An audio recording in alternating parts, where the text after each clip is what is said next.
Smooth, bitch.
God damn it.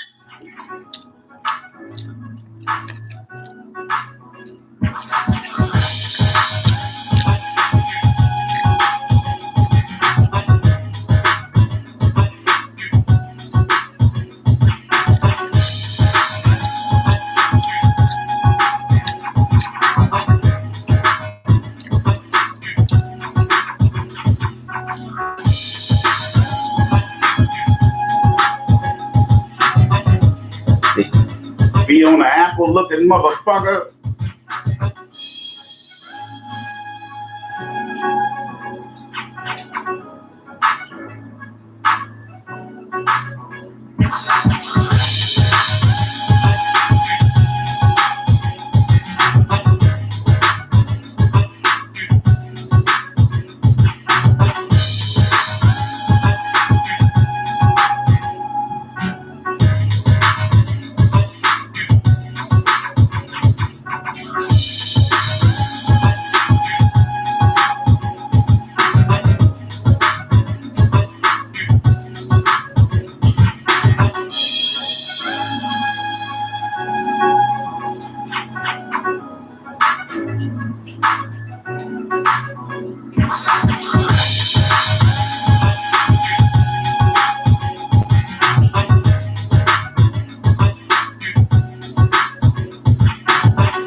Stinking ass niggas.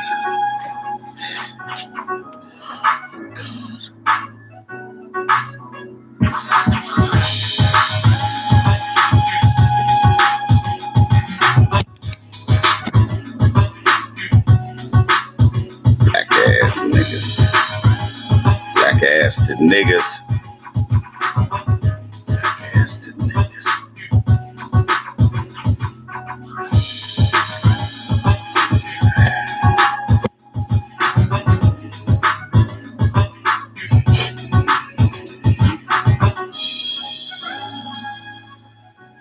You tuned in to the Player Circle podcast.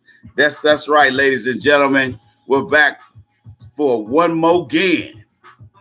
This is Player Circle podcast, starring the one and only Iceman. Can you dig it, y'all? This gonna be one hip trip, y'all. So get aboard a ride on the big train. That's right. Rub your ass and get glad. You know how it is. Humdrum twiddly-dee-dum. Star Child. And you are my Star Child. Can you dig it? We're hitting you back for one more again, because you know that's what we do at the Iceman Show podcast during the week. You know we can't stay away from each other. We got to get it crack-a-lacking so you won't be leaking and lacking. Can you dig it? Brothers and sisters, more bounce to the ounce, and I say what counts. Don't nobody go home till the fat man gets it in. What's happening, chocolate people? They asked me what I do. I said I fucks. When they ask me what I do for a living, what do I tell them? I say I fucks. That's right. I'm Mr. Fucks a Lot, a.k.a. Sub-Zero, a.k.a. dick all down your throat, ladies. Can you dig it? If that bitch can't swim, she bound to drizzle. Let me holler at you, young blood. You know how we do it.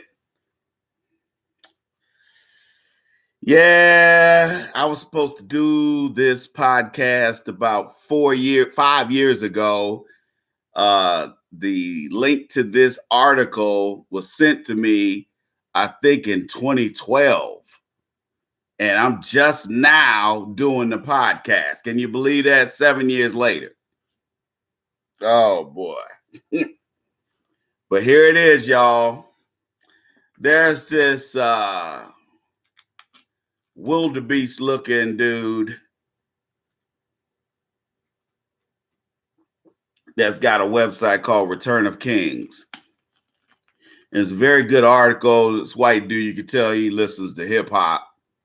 Because he, you know, I ain't saying I would not know. I'm not saying that I would think it was somebody other than a brother that wrote it, but I can tell it's somebody that's pretty hip. And so we're going to get deep into that. But before that, we got to pay some bills. Ladies and gentlemen, today is $10 donation Saturday. You know how we do it. From January to August, we fundraise for the backpacks and all that good stuff for the kids, for the inner city kids, for what will be 2019 fall, September 2019. Okay, so we want to make sure we get that done 2 weeks before, or I think 2 weeks or a week before school. I think that's the latest I can wait to get these backpacks. I also put in money for clothing. Why? Because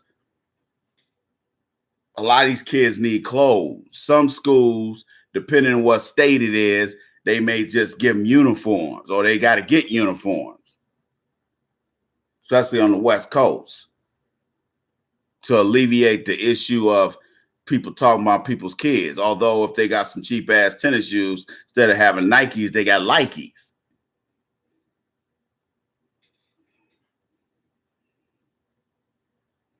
Instead of Adidas, they got Abu Dhabi. And niggas is like, nigga, where you get them Abu Dhabis? Huh? Instead of Saucony, it's Skips. Okay? I've worn Skips. Not because my parents didn't have the money, but because they was being assholes. And I'm going to tell you right now, I don't buy cheap goddamn tennis shoes. I don't. But I find $100 tennis shoes that fit, that make my feet, that support my feet. I got to buy shoes, athletic shoes and sneakers based on comfort, because I got fucked up feet.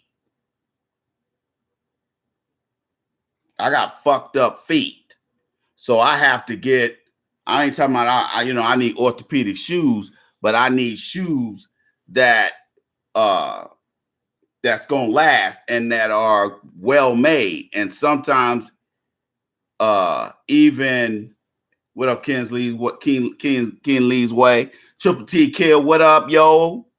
Monstar 86, holla, holla, holla, holla, holla, holla, holla, holla at your boy.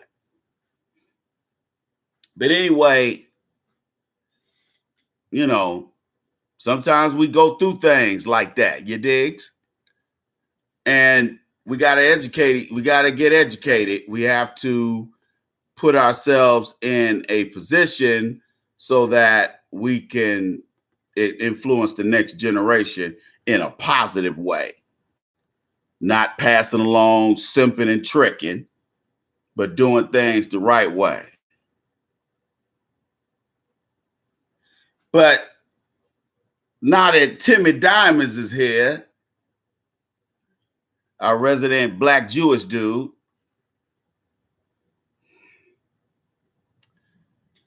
I want to say something that I know needs to be said, so I'm going to say it.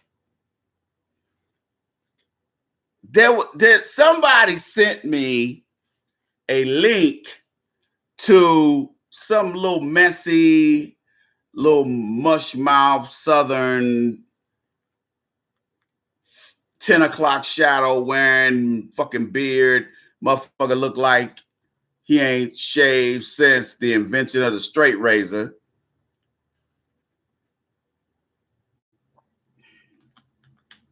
Talking greasy about the Iceman, because I blocked his little bitch ass. I ain't even gonna say this nigga's name.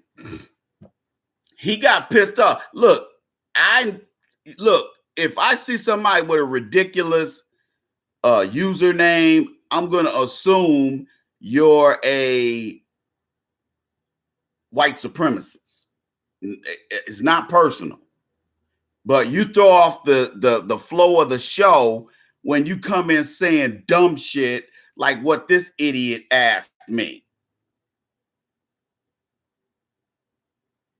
And I'm not even going to repeat what he asked me, because it's not important, because he shows how immature and how much of a hater this guy is, because he sounds like a hurt bitch. He sound like a bitch I fucked and then didn't call the bitch for a week. That's what he sound like. And what grown man has time to do that? But a bitch nigga, a fuck nigga, a fuck boy, or fuck infant. And y'all need to stop sending me. Y'all need to stop sending me emails talking about, you know, ooh, Ice, he said something about you. Y'all sound like little girls in junior high, man. That's what little girls used to do. Ooh, such says this about you. I'm like, I don't give a fuck about what that bitch nigga say. He's hating. If my name is in any of these niggas' mouths, I'm telling you right now, it's because these niggas are jealous. And I've been doing this better than anybody else in the game, with the exception of a handful of cats who got way more subscribers than me. I just keeps it a little too real. Not saying other folks don't keep it real, but I just keep it a little too real. And a lot of that that's off-putting for some people. But anyway, some people get, kind of bent out of shape at the way I do things, but my show ain't for everybody. I'm not trying to get everybody. I'm not trying to get everybody as a subscriber. I might not be your cup of tea, but it was some niggas that listen to me every week who also was mentioned during that doing the 30 seconds that I listened to. And I said, I was like, oh, so that nigga, look, man, checking out multiple platforms, I encourage you to do it. But, don't be a bitch nigga and go somewhere else and be, what you listening to me for if you trying to sully up my goddamn, you sullying up your own name. You ain't sullying up mine. Because, I'm the nigga that's in some other nigga's mouth. Ain't the other way around. You notice I ain't say who the fuck he is, because he's invisible. He's a mush mouth. He's an invisible mush mouth nigga.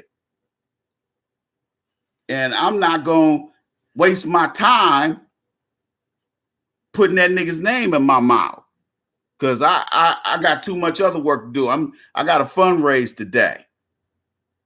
I got to get this shit popping today. You guys make sure you donate. This is $10 Saturday.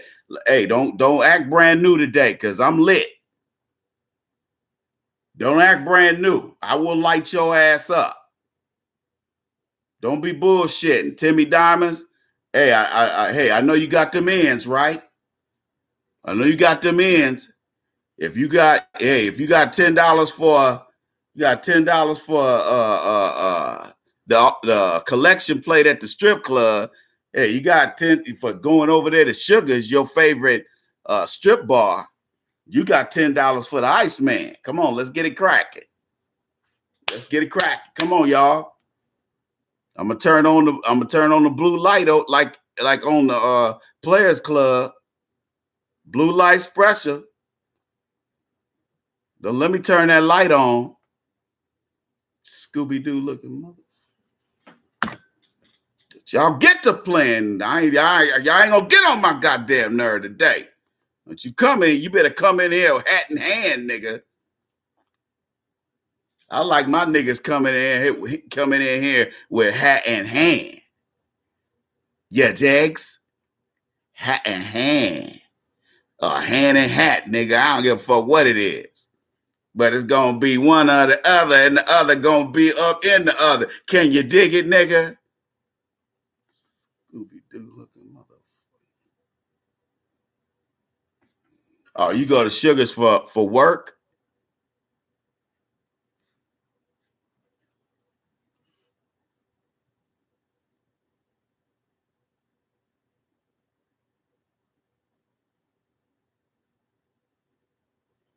Hey, Timmy Diamonds, you go to Sugar's for work?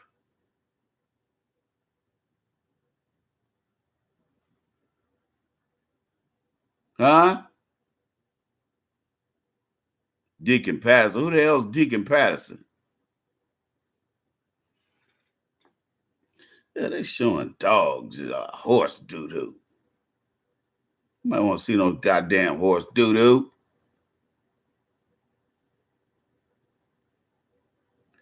Hey, I bet, hey, Timmy Diamonds, do you get ass residue on the pole? Huh? Do you leave ass residue like them nasty hoes when they slide them down that pole for that almighty dollar?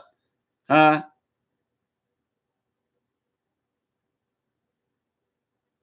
Nasty nigga. Hey, D Fernandez, what's popping, man? What's cracking with your boy, man? Uh, hey, D'Angelo Piper, do you eat Timmy Diamond's ass? Is that the ass you talking about? Huh? Is that what you talking about? D'Angelo Piper, are you a homo? You like to eat Timmy Diamond's ass? Look, man, what I tell y'all about that bullshit, man? Don't bring that gay shit around here, man. Don't y'all bring, hey, look here, man. Let me tell y'all something. Don't you bring booty politics over him. Okay? You understands me? You eat Timmy Diamond's ass. Look, man, I can't control what y'all do after y'all meet each other, but damn, man, don't be admitting that shit in public, man, especially in my forum. Take that homo shit somewhere else. You know I ain't down with that homo shit.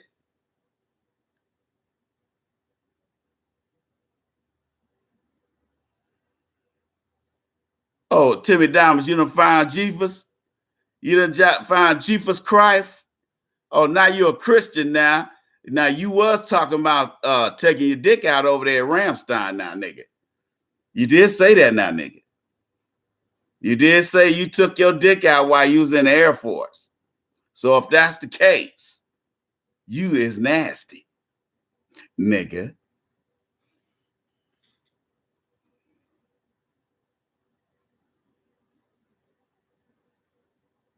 Look at leaving ass residue on the pole. Is that what you're talking about? My past is my yeah, right, nigga. If I'd have saw your, let me tell you something, Timmy Diamonds. If I would have saw your black Jewish ass up in Sugars, boy, look at here.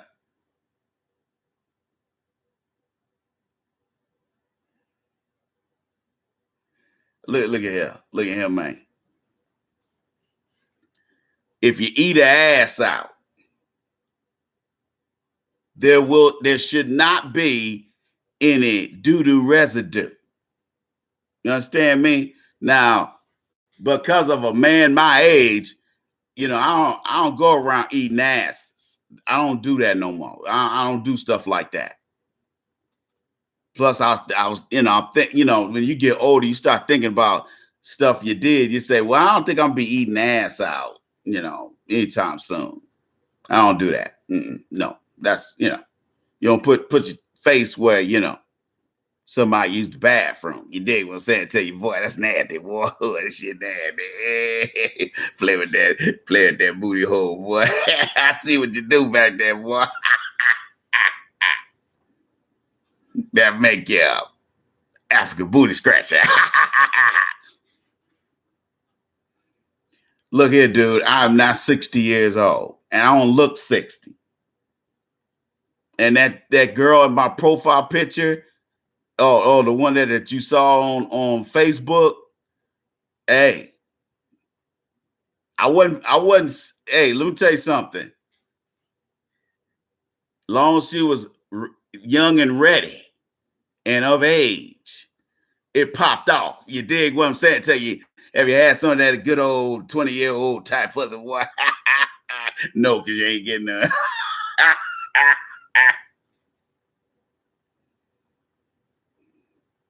Oh, okay. You got jokes, huh? R. Kelly jokes, huh? All right, don't get blocked now. I don't like to block people. When you start talking stupido, I got to block you. Oh.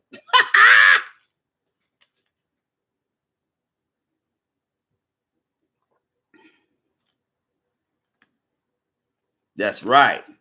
Now, Timmy Diamond, since you got religified, what you know about Keith Sweat and playing with them little good booty holes? What you know about that boy? You get the finger back there. Boy, look, that boy look just like Jimmy Lee. Look just like Jimmy Lee, boy. Taking them good ass. I know your type. I know your type, sucker. See, Timmy Diamond's getting nasty again. They're going to turn around and give us another Bible scripture. He who lay hands on fair maiden, so make sure he grab the ass from the front. Juicy ass with juicy booty. She got juicy old booty. Showed up there, boy.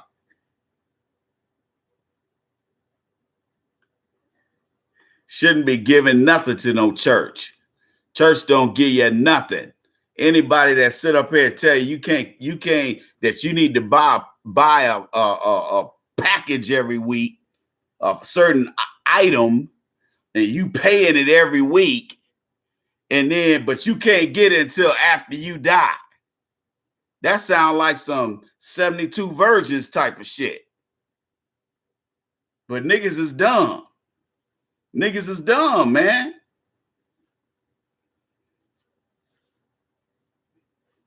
You got scholars saying that the story of a Caucasoid Jesus is ridiculous. It's ridiculous. It's folklore. It's paganism. This motherfucker don't exist.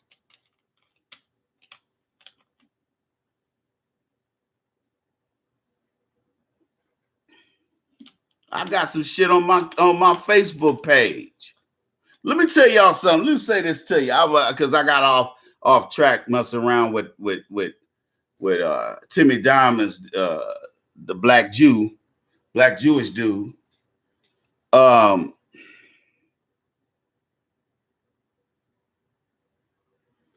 If anybody is questioning anybody that looks at my live streams and say, okay, look, if you want to know what my get down is when it comes to the ladies, go to my Facebook page. Okay? Dig it.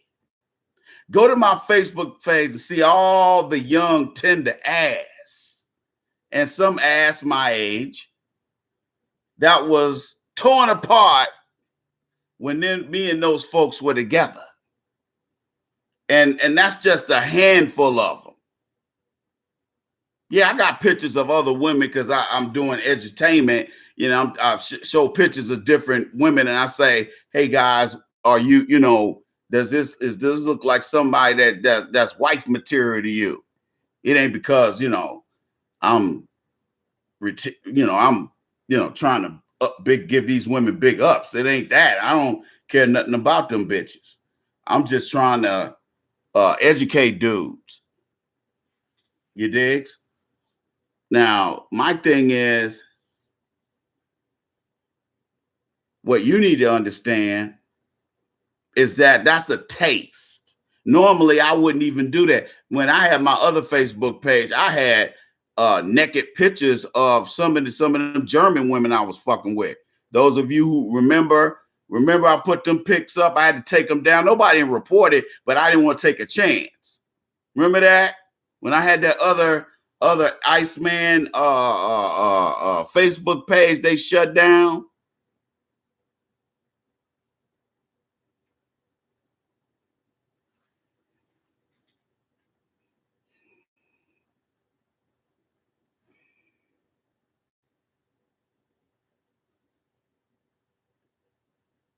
They didn't like my username. It was Dick something.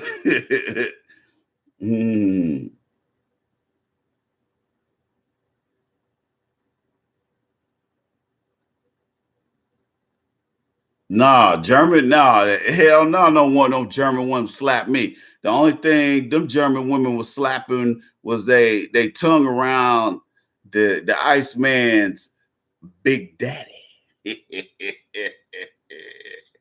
That's the only thing they was slapping their tongue on the meat sausage. That's why my other nickname is Denzel Snausagen. Denzel Snausagen. Can you dig it? On your forehead. Dick long. Yeah, I was wild back then, man. I done grew up a little bit, man. All right.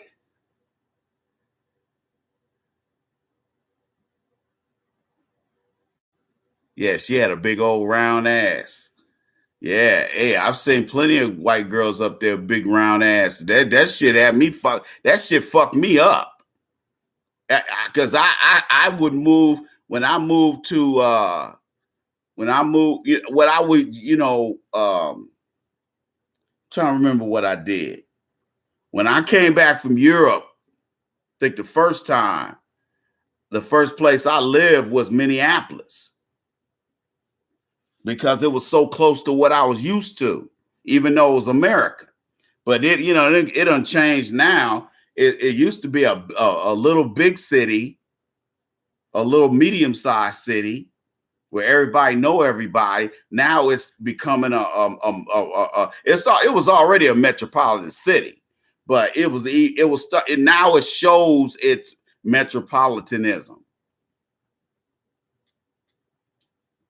But I had a picture of one. I know I had a picture of one of my German bitches that was butt naked and her little ass was out.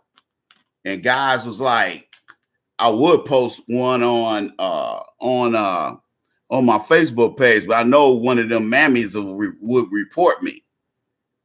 But them having a pussy all out and all of that, ready to get towed up. But see, I don't feel a need to have to post stuff like that as proof that I done tore up a lot of ass. I don't need to brag. I don't need to brag about what I've done, because people say you get every few years I get some ass white that only takes a snippet of what I say and say, oh, that nigga think he's some kind of player. Look at that goofy nigga. That nigga ain't got no bitch. I'm like, are you judging another man? Are you judging my sex appeal based on your standards? Nigga, is you moist? And you count how many bitches I got? What you need to do is stop leading through life with your chin, nigga. Because bitches keep hitting you in it. Fuck boy, nigga. I just find it hilarious how people spend time talking about you or talking about me, and they mumble mouthed it.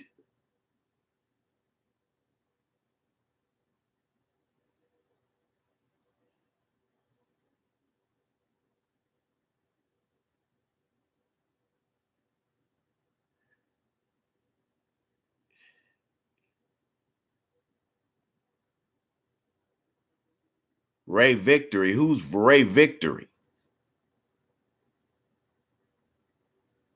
But anyway, enough about that shit. Without further ado, with some of y'all, if you ate some chili, further ado, I bring to you that old pimpish ass nigga, the Iceman. Most women don't deserve a good man. Now, I'm not going to read this whole article because it's kind of long, but I'm going to read the crux of, I'm going to read the most hilarious shit in it. Okay, check this out. Jennifer was the 22-year-old bartender at my favorite local pub back home.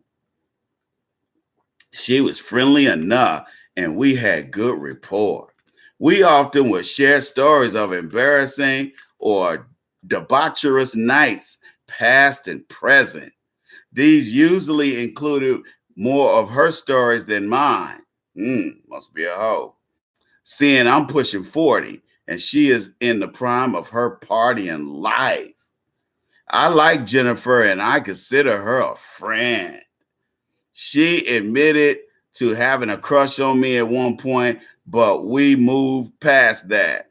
And as girls her age often will, she quickly found many more guys to crush on, making it simple to maintain our friendship. Remember, women don't get wet. They only jump from raft to raft. Exactly. Like many women, this is, let me stop right there. This is why when I first started doing the Iceman Show podcast on my other Facebook page, the first thing I would do with these my mammies my age in their 40s and 50s, the first thing they would say is, first thing they said, oh, phooey. Phooey, nigga, phooey. What you saying is bullshit. When that wasn't the case. They know I was telling the truth. That I said that I read it somewhere where they said the average American woman by the time she's 30 years old, she's had an average of 30 over minimum 30 sex partners. Now, a lot of these research studies or surveys are studied and usually participated by Caucasians. So that's the average. With the average Caucasian female is 30 sex partners. And they said the average 44-year-old male, American male, and again, we're mainly talking about Caucasian males.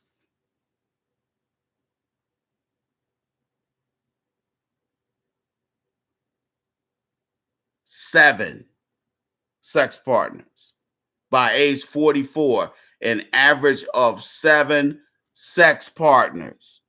Do you understand how ridiculous that sounds? That's why that's one of the reasons why most American men know nothing about American women. And that's why there's so many simps out here and so many tricks out here, because you talking about the average dude. I've met guys that only slept with 3 women in their lives. And that's mainly because they married every woman they thought was decent that they had sex with, which meant that this guy doesn't have a whole lot of experience with women. And I'm not trying to say that to be facetious. I'm just telling the truth. What can he tell you about different women if he hasn't had any more women than you've had? I've been with a lot of women, and you can tell I have, because you could tell if I was just blowing smoke up your ass. So my whole thing with telling you these statistics, I've researched this shit. Let me keep reading. Like many women, she would frequently demand to know where the good guys were, because in her mind, she really believed she deserved better than what she had. When she said this to me, all I could think is, let me put my, oh, here my glasses. Shit getting rough, dog. Nigga struggling.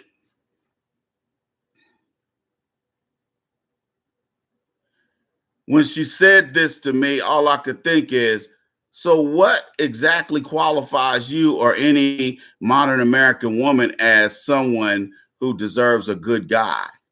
Was it when I saw you in the corner of the bar swapping tongues and getting dry humped by that guy you had just met an hour previous?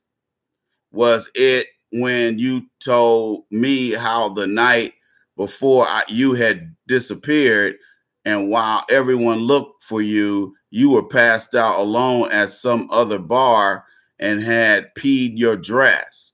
Maybe it was when you told me how you prefer anal sex, but that was okay because your current boyfriend might be gay.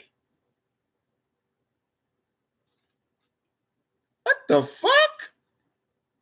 Apparently, he prefers only anal. She told me all of this openly. You caucasoids. Ooh, boy.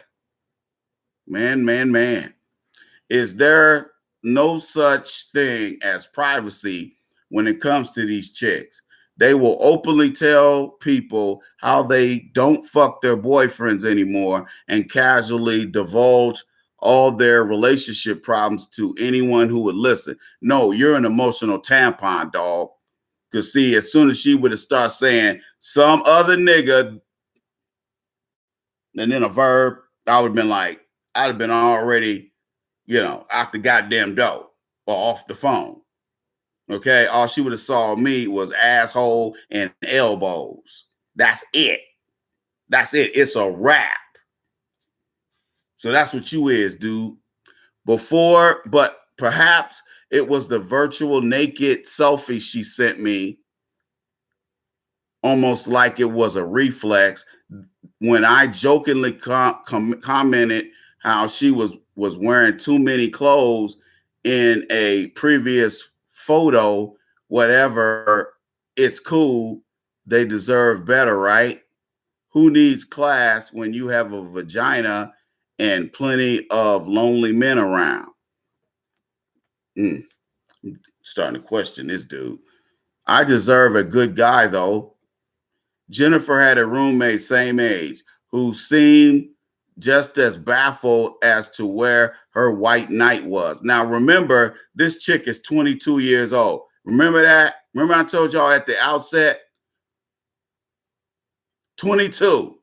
And she already done been around.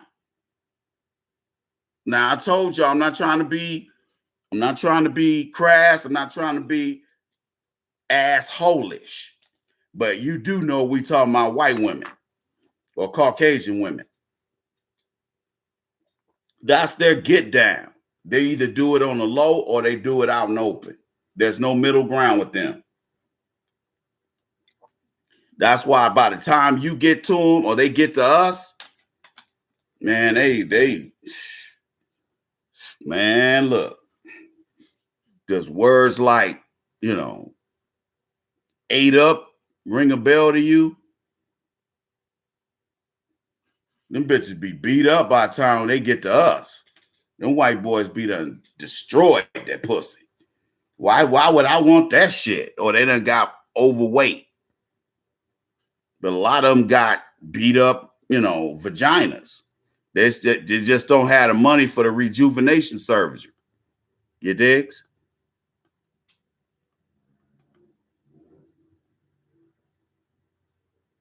You said doo-doo chaser. Yeah, some people like to ride the Hershey Highway, but not I, said the dog. Anyway, and it's if you think it's nasty now, just wait till I read this next paragraph. I'm gonna start over. I deserve a good guy, though. Jennifer had a roommate same age who seemed just as baffled as to where her white knight was. This despite Jennifer telling me of countless, almost nightly random encounters. Are y'all listening? Her roomie had with equally random men. One who had recently given her herpes. But that was okay because it was no big deal. It's just like having cold sores, except down there. I'm shocked how such beautiful souls cannot find their equally amazing soulmates. What is wrong with a world where two such wonderful catches are forced to navigate these treacherous seas filled with those sharks called men? And they say we got dirty dicks. Hey, y'all, check this out. Repeat this. Keep it locked right here. You tune in to the Player Circle podcast. Let me take a short break. I'll be right back. Keep it locked right here. Player Circle podcast. I'm your host, the Iceman. Keep it locked right here with your bitch ass.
Ass bitch.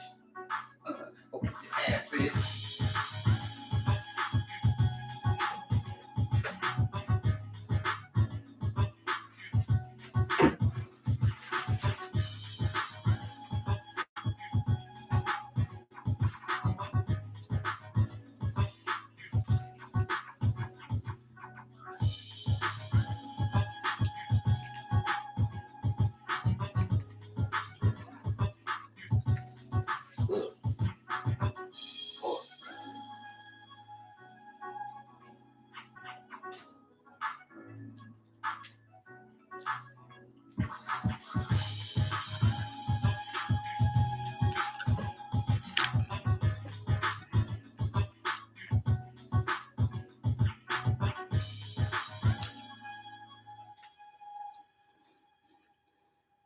Let's continue.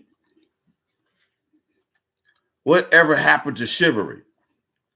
Like a previous article I wrote, no woman can escape Mother Nature's devastating reality check, aka the wall. I blame a lot of this on thirsty men who allow this behavior because they are too scared to be alone or, God forbid, never get laid again. It's time to call these women out on this bullshit. Stop being so scared and accommodating, which most women find repulsive anyway. Those of you who are my life coaching clients, I told you being a nice guy ain't gonna get you no pussy. Women hate nice guys.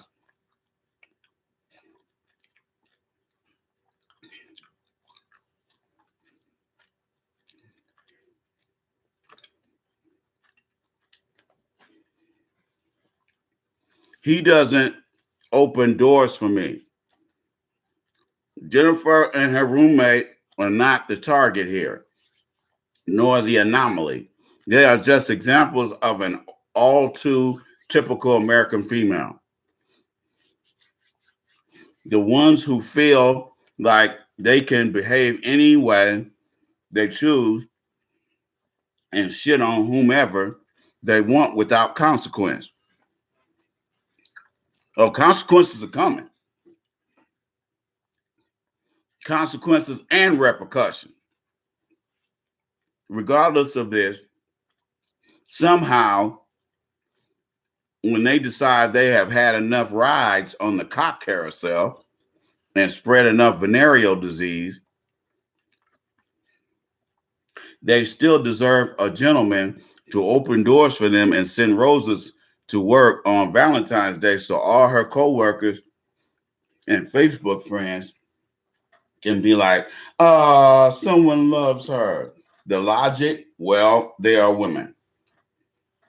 They deserve this for no other reason than that. Who let them believe this blue pill men would rather sit on a woman's bench in the hopes of one day having sex with them, and men who prefer the friend zone instead of being assertive and standing up for themselves by letting these women know their behavior is far from acceptable and actually quite insane. Sure, some blame falls on the woman as well, but to her credit, or to their credit, they truly believe their own bullshit, and well, they're delusional, and they believe it because men allow them to. Let me see how much of this I gotta read.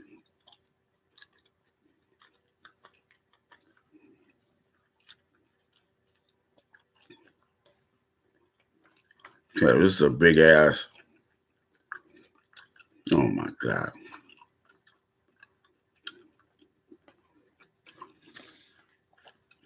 I'll split this up. I think I'm going to stop this right here because I'll remember where I left off. I'll just save this. Not that I couldn't find it. So I'm going to stop at whatever happened to chivalry, because the next one is he doesn't open doors for me. Everybody, do me a huge favor. Go over to AskTheIceman.com. Scroll down to the donate button. Please donate $10 a day. There will be a tax-deductible donation with the 501c3. Hit the link, y'all. Hit the link, y'all. Hit the link.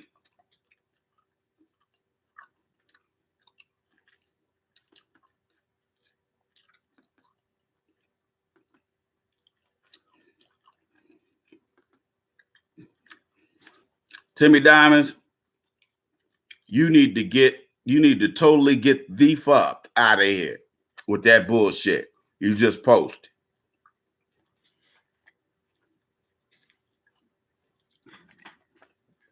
I know you gotta be joking. Everybody, go to AskTheIceman.com. Let's do it.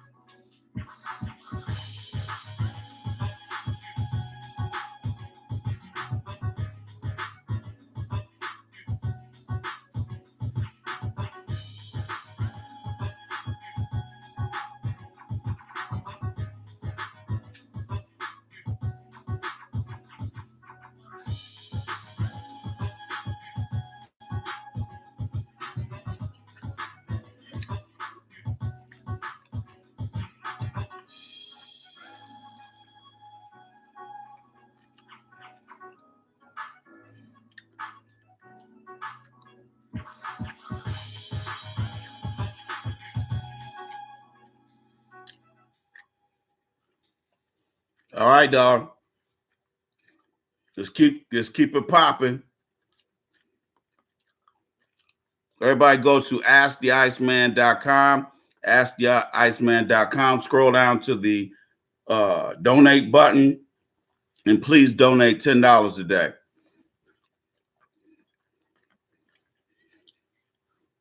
Why American women don't deserve a good man?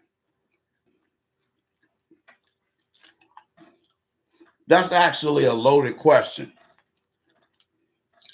Let me tell you why.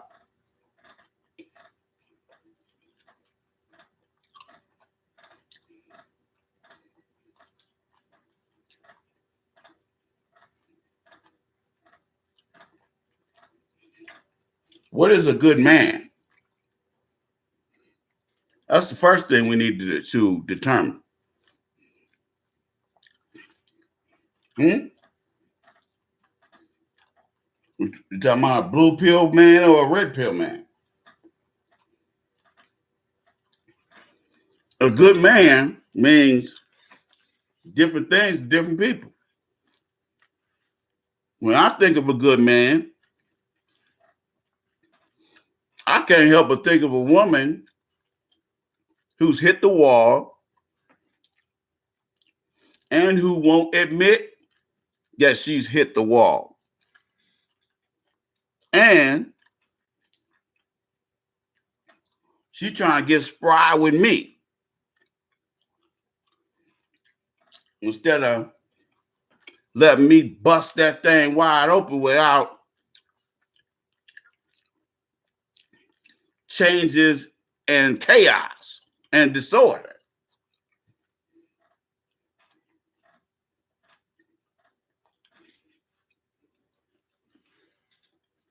I think of a man, a good man, who is a provider type, who's a beta male, who was about that bullshit, who's a volunteer fuck boy.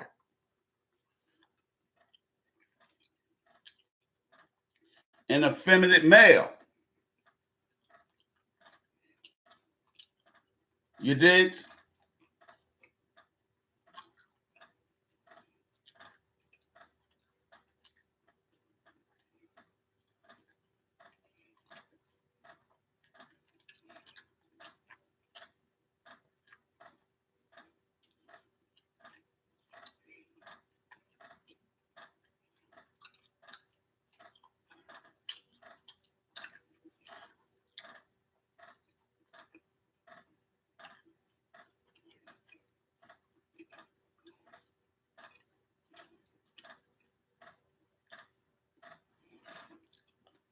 And so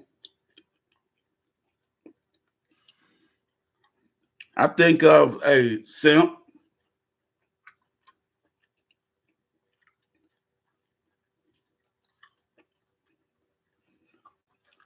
oh, but they got plenty.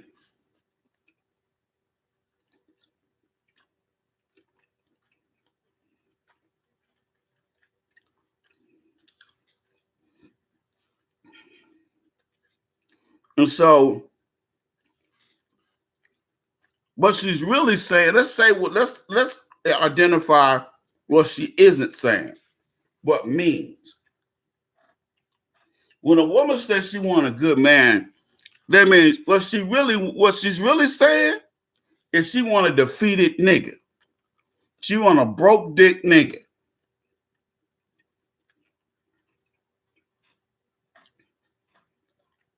She want a broke dick nigga who is defeated and has the mindset that pussy is more important than even his safety.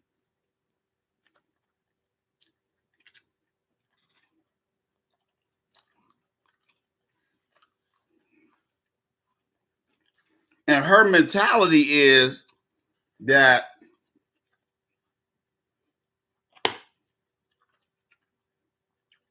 she'll put the energy out there that she can get anybody she want. But she know where that glass ceiling is. You dig? Oh, she know where it is. She know how high up it is. Might be right over her goddamn head. And not the sky's the limit like dimes. You digs?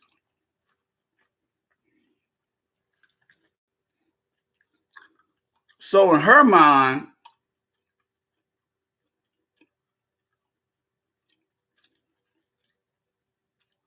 even though she want people to believe she can get any nigga she want,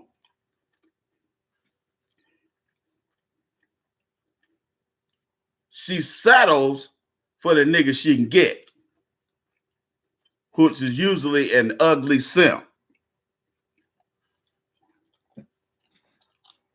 This is a nigga who's ugly, but he got resources. And why does he have resources?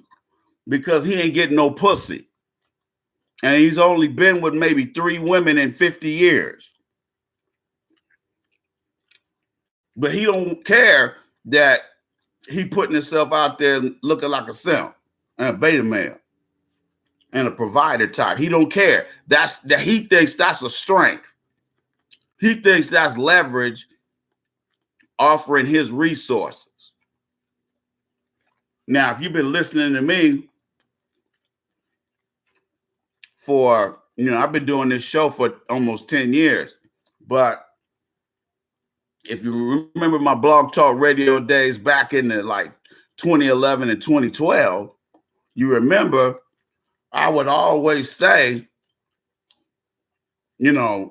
turn yourself into a bad boy, even if it's going to take you a while to do it. Why? Because the dating landscape has changed. You got niggas out here practicing outdated dating skills that were in effect during the time my dad was a young adult. I mean, these simps have really set niggas back. These niggas put pussy on a pedestal. You digs? They put pussy on a pedestal. Pussy is more important than they are. More important than their health. Simps will put themselves in a position to get their ass kicked just to get some pussy. The cousin I told you about, let that German woman slap the shit out of him. He got himself into a situation where he's at a golf course and he's trying to look at some Mexican dude's wife, and he beat his ass on the goddamn green. He said all the guy did was throw him down. I said, no, he did more than that. He laid them hands on you, nigga. You let Sancho beat your ass. I said, nigga, time I wanting to banish a nigga to an island where he just has no contact with any other human beings. That's where that nigga need to go. That's his punishment. Because he's the stupidest motherfucker on the planet. And he tries to act like he's some kind of player. He couldn't even keep a German bitch, which is one of the easiest bitches to keep, even if you over here. And the bitch was a multi-millionaire. She got tired of buying shit for his ass. She got tired of doing all that shit, man. Carrying the fucking relationship like a woman. I told him about that shit. I said, hey, man, nigga, you ain't cute and cuddly no more, nigga. You old, almost 60 years old. You still out here trying to trick bitches? You embarrassing yourself, man. You need to grow up. That shit ain't funny. Like, man, you out here embarrassing niggas.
Hurry up.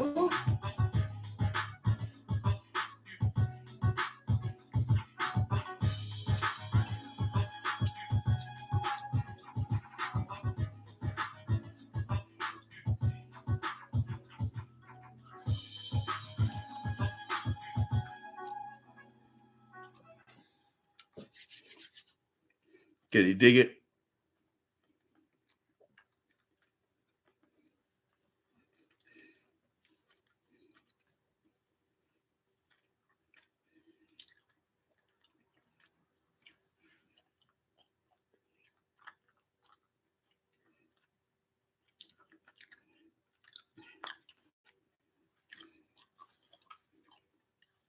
Anyway,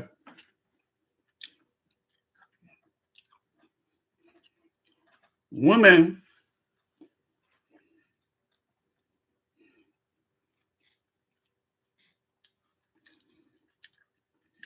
all women got low self-esteem.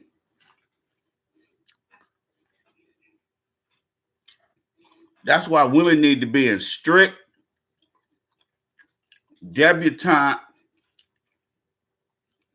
type stuff with elder ladies and ladies maybe my age and younger who can teach them how to be a lady. They don't have that anymore. Like a rites of passage type thing. They don't have stuff right like that no more because so many selfish motherfuckers out here. The granddaughter's cute. She thinks she cute. Your mama thinks she cute because she only 8 years older. And the grandmama thinks she cute. And the great grandmama thinks she cute. All of them ain't number hoes or ex-hoes.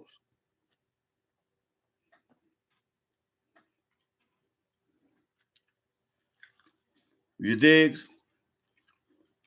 They're just hoes. 60, 70-year-old great grandma out there poking her butt out. You see what I can get out here, child. There's a lot of men's in here. Hope these men's got some money. I love men's, girl. You understand me?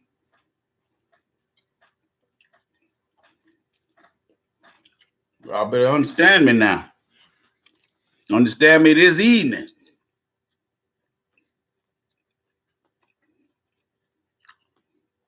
By the way, the doors of the church are open. Go to AskTheIceman.com, AskTheIceman.com. Scroll down to the donate button, y'all. Can you dig it? But women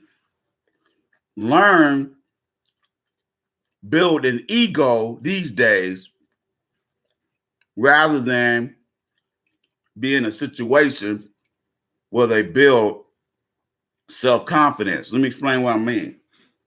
And there's psychological theories about the psychological theories as it relate to cognition. When we talk about cognition, we're talking about thought process, how somebody thinks. Is there impetus? Is there something impeding upon that person's normal cognitive functioning? You understand what I'm saying? Brown Sauce, what's happening, man? Love you, brother. Thank you, man. I'm gonna get to that little bit later, but you're right. That's part of what I'm talking about too. And so they learn to build, instead of building self-confidence, which it can only be done if she's given game by an older woman teaching her the game. Like even back in the day when I was a young man, like 18, 19 years old, if we got a 30-year-old chick, or I fucked a couple 30-year-old chicks when I was like 19, 20 years old. Them women try to teach me game. They was like, what are you doing? How's college going? Stay in school. Don't be fucking up young blood. If you want some of this pussy sometime, but you come over here and beat it up, but I don't want you coming over here all the time. It was that kind of vibe. Okay.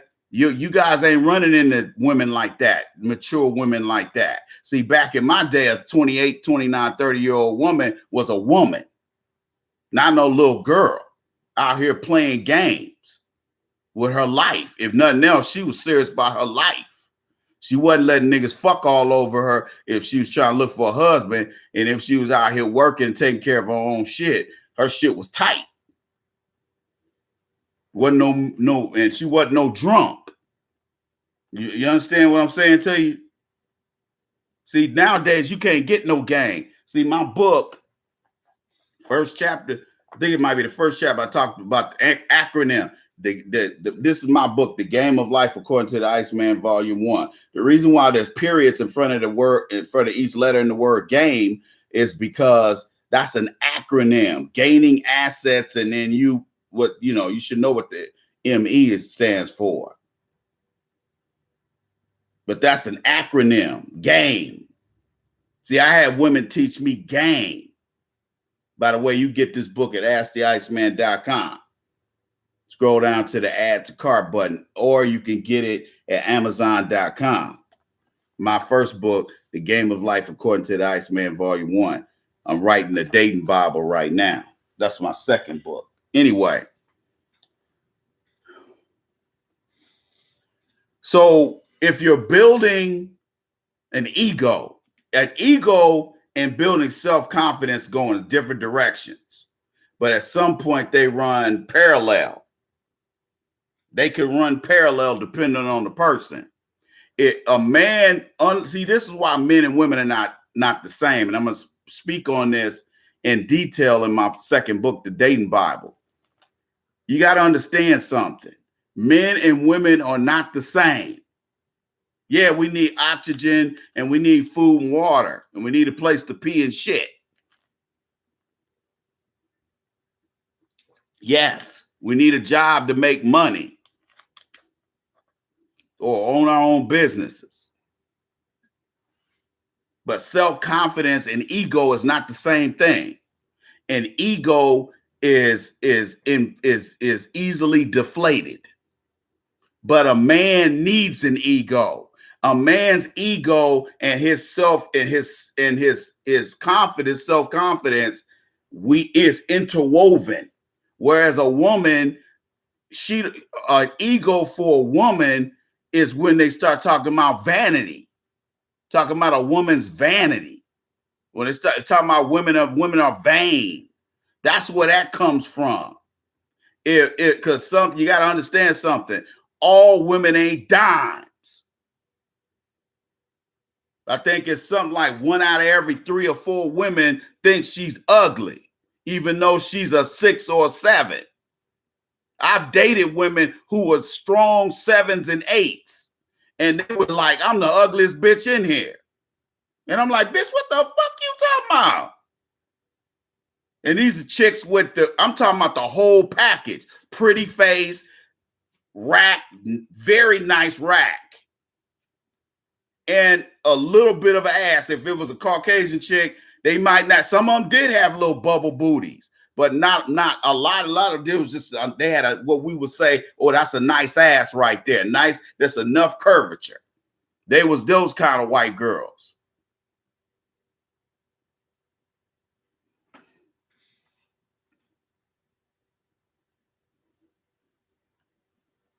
It was women like that talking about, I ain't a swan. I'm a goddamn duck. I said, well, ducks might not be as beautiful as swans, but they ain't ugly birds either. They're actually funny as hell. If you know any people that got ducks as pets, you know they're funny as hell. And cats too. That's why I like cats, because cats are hilarious. If you really pay attention to them, they're clowns.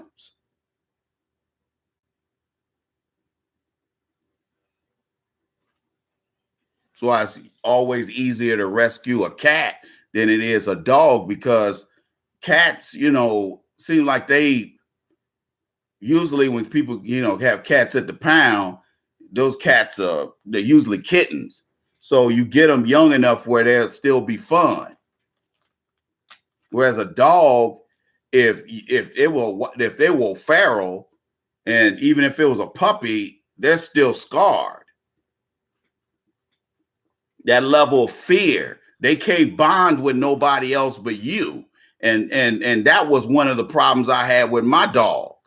The reason why I had to give her away, because she would not bond with anybody else. And that was a serious problem. And then when we went places that accepted pets, when she was a little puppy, I could put her in a little bag and she'd be sleeping there. By the time I get done shopping, she would still be curled up in there sleep. As long as she was laying up against me, she would stay asleep.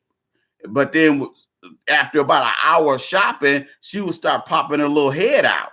You know, you can't keep no little puppy's head from I had a little German Shepherd, a little mixed German Shepherd. So even though she was tiny, she was still strong as hell. So even when I try to keep her in that bag, she would still pop her little head up. And people are like, what the hell is that? They're like, is that a rabbit? I was like, no, that's a puppy. And like, oh, and then they would, then be wanting to pet her, and then she'd start waking up. But once she got like 70, 80 pounds, I was like, man, she used to jump up on me. If there were another dog would walk around, I would turn my head. Next thing you know, I'm feeling some 70-pound dog jumping on me. And I'm like, what the fuck? And I'm trying to hold this big ass dog. I mean, she wasn't that big. She was just heavy. Heavy like a pit bull. And I'm like, you can't keep doing this every time you walk past a dog that scare you, which was damn near every one. No, just too much of a problem, man.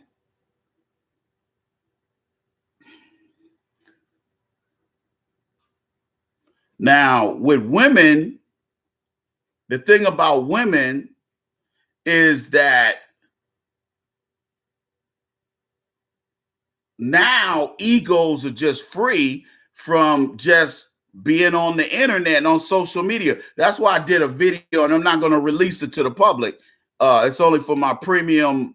It's only for my premium donors. Those guys that donate every week, I'm gonna send you a link. Like Brown Sausage. I'm trying to think. Brown Sausage. Your username is part of your. Oh, I know who you are. I'm sorry, brother. I know who you are. I'm sorry. I had to think about it for a minute, man. I'm old player. I'm gonna send you the link. I did a video, did a live stream, but I did it private, called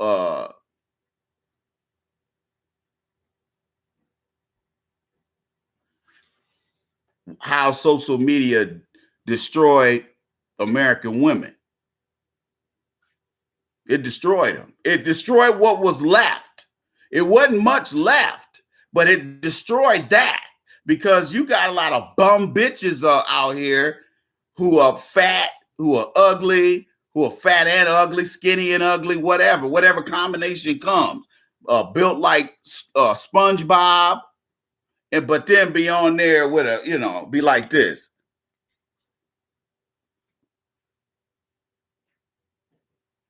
Talking about, I'm looking for black guys. We looking all like this and shit. I only date black guys. Fuck out of here. Be some fucking Frankenstein looking bitch.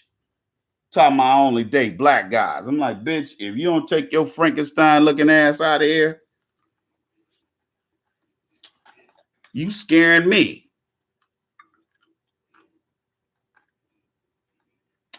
Call that bitch. They call her Franken bitch. I don't fuck spooky hoes.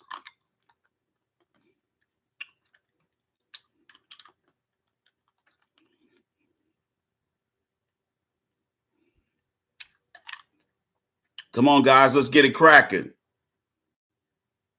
Hey, guys, let's get it cracking. Hit the link. Donate. It's $10 Saturday. Let's get it cracking. Come on, let's keep the show popping. I don't want to have to stop. Come on, y'all. Come on, YouTube. Let's get it cracking. Anyway, women have been building their egos through thirsty nigga behavior online to the point where that's really all they want, and it's probably the best it's going to get, because every time these women step outside of that virtual realm, which is not reality, when they finally do step out there in them streets, they get burned every time. Why? Because these women don't have good critical thinking skills anyway. These women don't have good social skills when it comes to picking men anyway. And it doesn't matter if they're if they're a CPA, a lawyer, or whatever.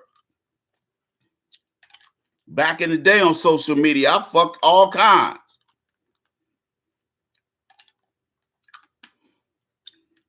But a lot of these women, when they got out of that virtual realm and stepped in the real world, they always end up offering up the pussy and getting the pussy beat the smithereens, and then the nigga just bounce. Nigga just dip.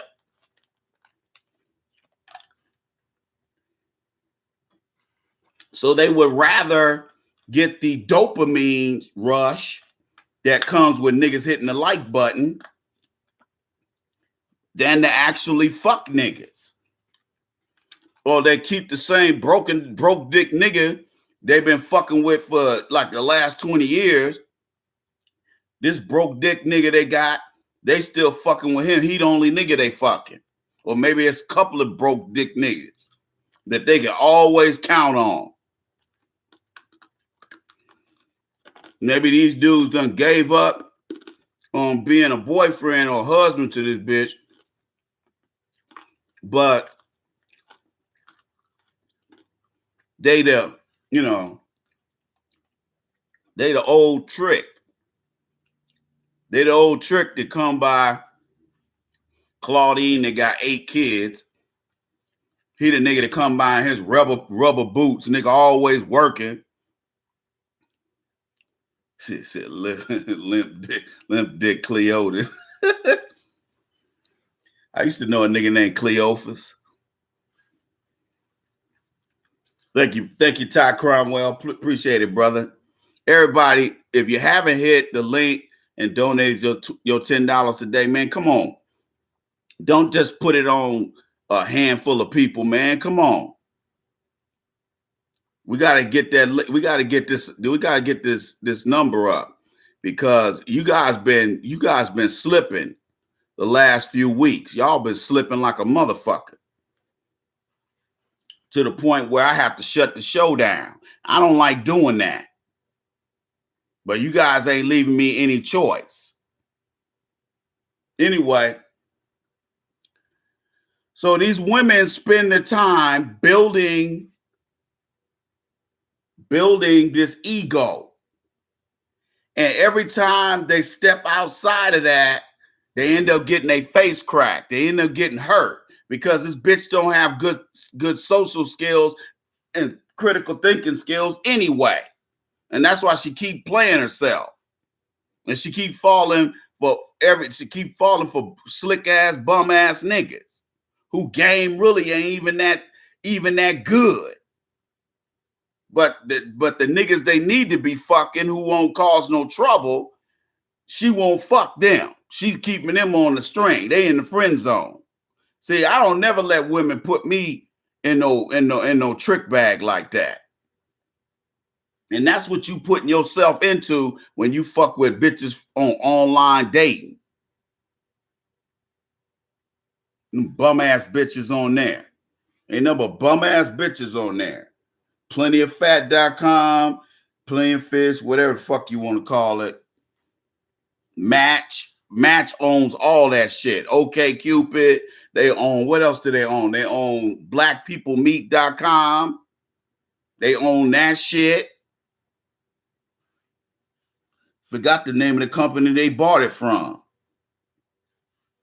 Match owns almost every. Match has something like 57% of the online dating market. They bought plenty of fish 2 or 3 years ago. So Match actually owns them, but they didn't change the format. But I'm telling you guys, ain't nothing but garbage out there. And you know, people say, like I remember a guy said to me, he said, how come OGs like y'all, you know, will not fuck with bitches? I said, because we ain't looking for no trouble. We ain't looking for no trouble, dog. So what you got, do you know how easy, let me tell you something. If you ever had a vasectomy, I'm just talking about the pregnancy issue. A nigga my age could still go out here and get the wrong bitch pregnant, even with condoms. I ain't getting no goddamn vasectomy. I'm gonna leave my options open, even though I may not exercise my options. You ain't playing around by cutting my nuts open.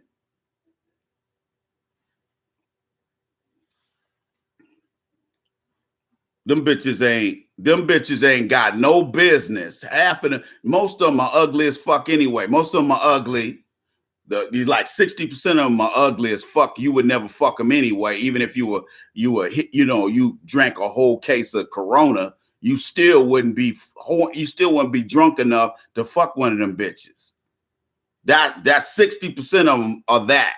Then you got maybe 15% that's good looking to fucking dimes on there. And I'm talking about foreign and domestic. You got about 15% that's straight dimes. But then what is that? That's 75%. So the last 25%, you know what they are? Average and below average. 5, 4s, and 5s. If the bitch is a 4, she ain't ugly, but she on the cusp, god damn it. She on the horizon, on the way. When they say next exit, Uglyville, well, look at here. That bitch is halfway there already. And then you got bitches who are 5s who are cute enough for you to say this is your girlfriend and cute enough to have some sexual appeal and get your dick hard. She ain't got no gut, but she got a little pooch down there. That's acceptable. She ain't got a booty do. Her stomach don't stick out as far as her booty do.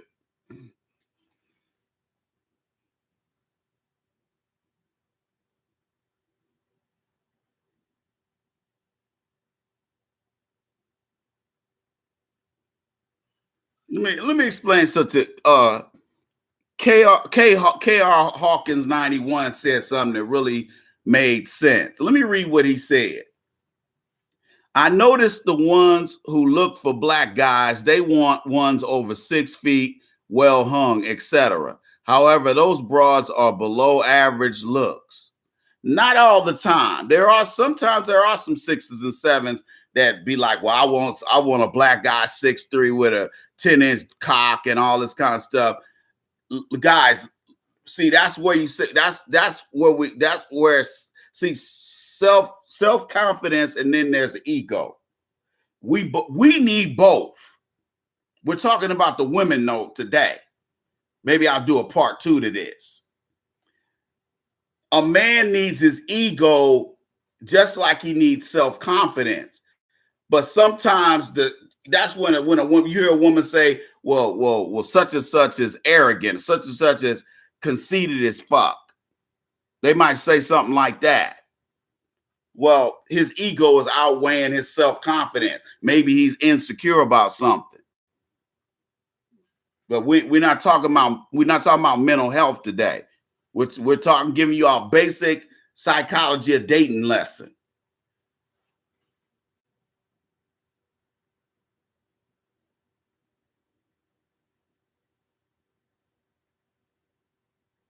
I'm gonna get to that too, Man of War 347. I'm gonna get to that. I'm gonna get to that too. Thank you. See, you have to understand something. The reason why most of the women that are on, especially a site like Plenty of POF, you get those women that say, I want a black guy 6 feet that's got a big cock. Women who say stupid shit like that, or they happen to be, most of those women, they're usually 6s or 7s. The ones that are finer than that, they ain't on that bullshit. If they are, they don't write it. They're not gonna put it on there. They might be about that mandingo shit. That's why I don't even fuck with white girls like that no more. I've run through too many of them. You get tired of hoes. At some point, you get tired of whores. And a lot of those types that fuck with niggas are whores. I'm just keeping it 150. I'm just keeping it $150. Based on my experience, most of those types of gray girls, that shit gets old. They get old. And then they get old literally. They get old literally. And there's women that when maybe I fucked the first night or first week that I was up there in the Twin Cities, and then a funny thing happened. 15 years later, I don't even fuck with them. They still like my Facebook friends, but I don't fuck them chicks. When I come to the Twin Cities, I don't 9 times out of 10, I don't run across them, either. But some of them come into my live stream when I'm on my other Facebook page. And like I said, time with some of them bitches, time has not been kind. Not picking nobody out specifically. That you know who you is. Timmy Dimes, stop talking stupid, nigga.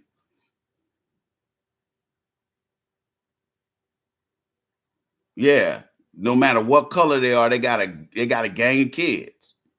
No matter no matter how good they look, they still got a bunch of kids. And then have the nerve to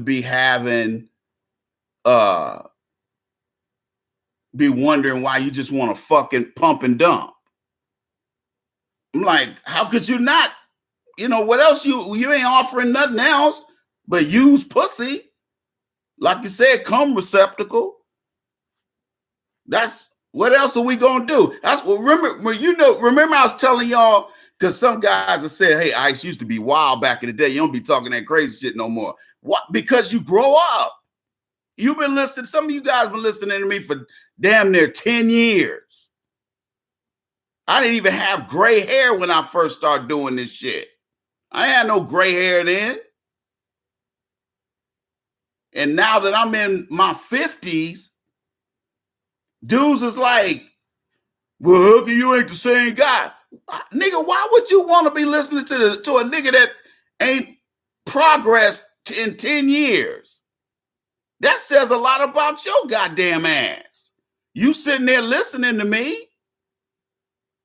What kind of dumbass nigga sits there and listens to another dumb nigga? You supposed to be trying to level up, nigga.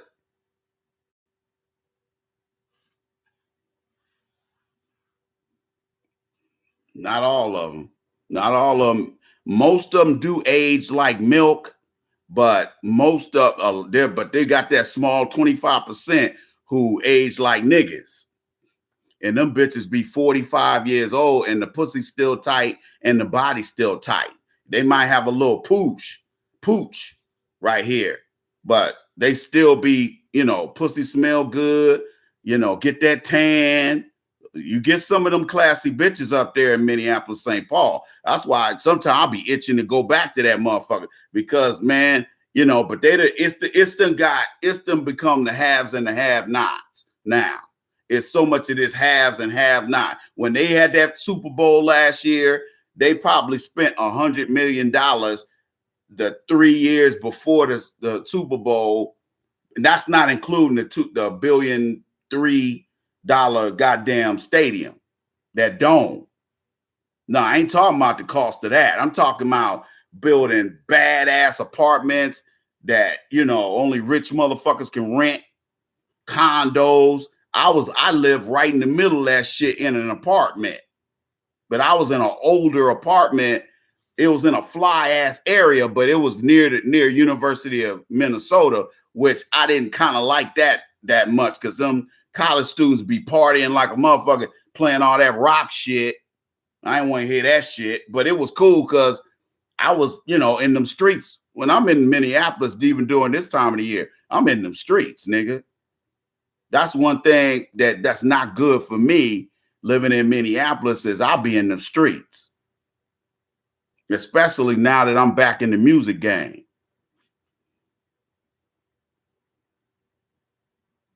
Yeah, you gotta check out Twin Cities, Hawkins 91. Go check it out, man. Go up there and stay in a Hilton or something. Don't stay downtown though. Don't stay down. Are you a veteran? I think Hawkins 91, you a veteran. Hey, if you get on the subway, just show your veterans card. Veterans ride free all the buses and the trains. Now they got a red line. So now you can get all around the city now. Used to be you can only go to the baseball, football, to the baseball stadium this way, Target Field. Then it ends right there.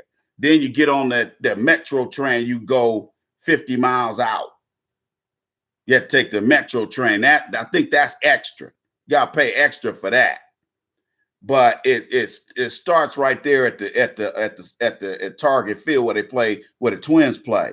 If you take that line, which is the green line, all the way through downtown to the blue line starts and will take you all the way over there where I lived at, and further up where I live at, but then it stops. But then the green line you go from downtown St. Paul to downtown Minneapolis.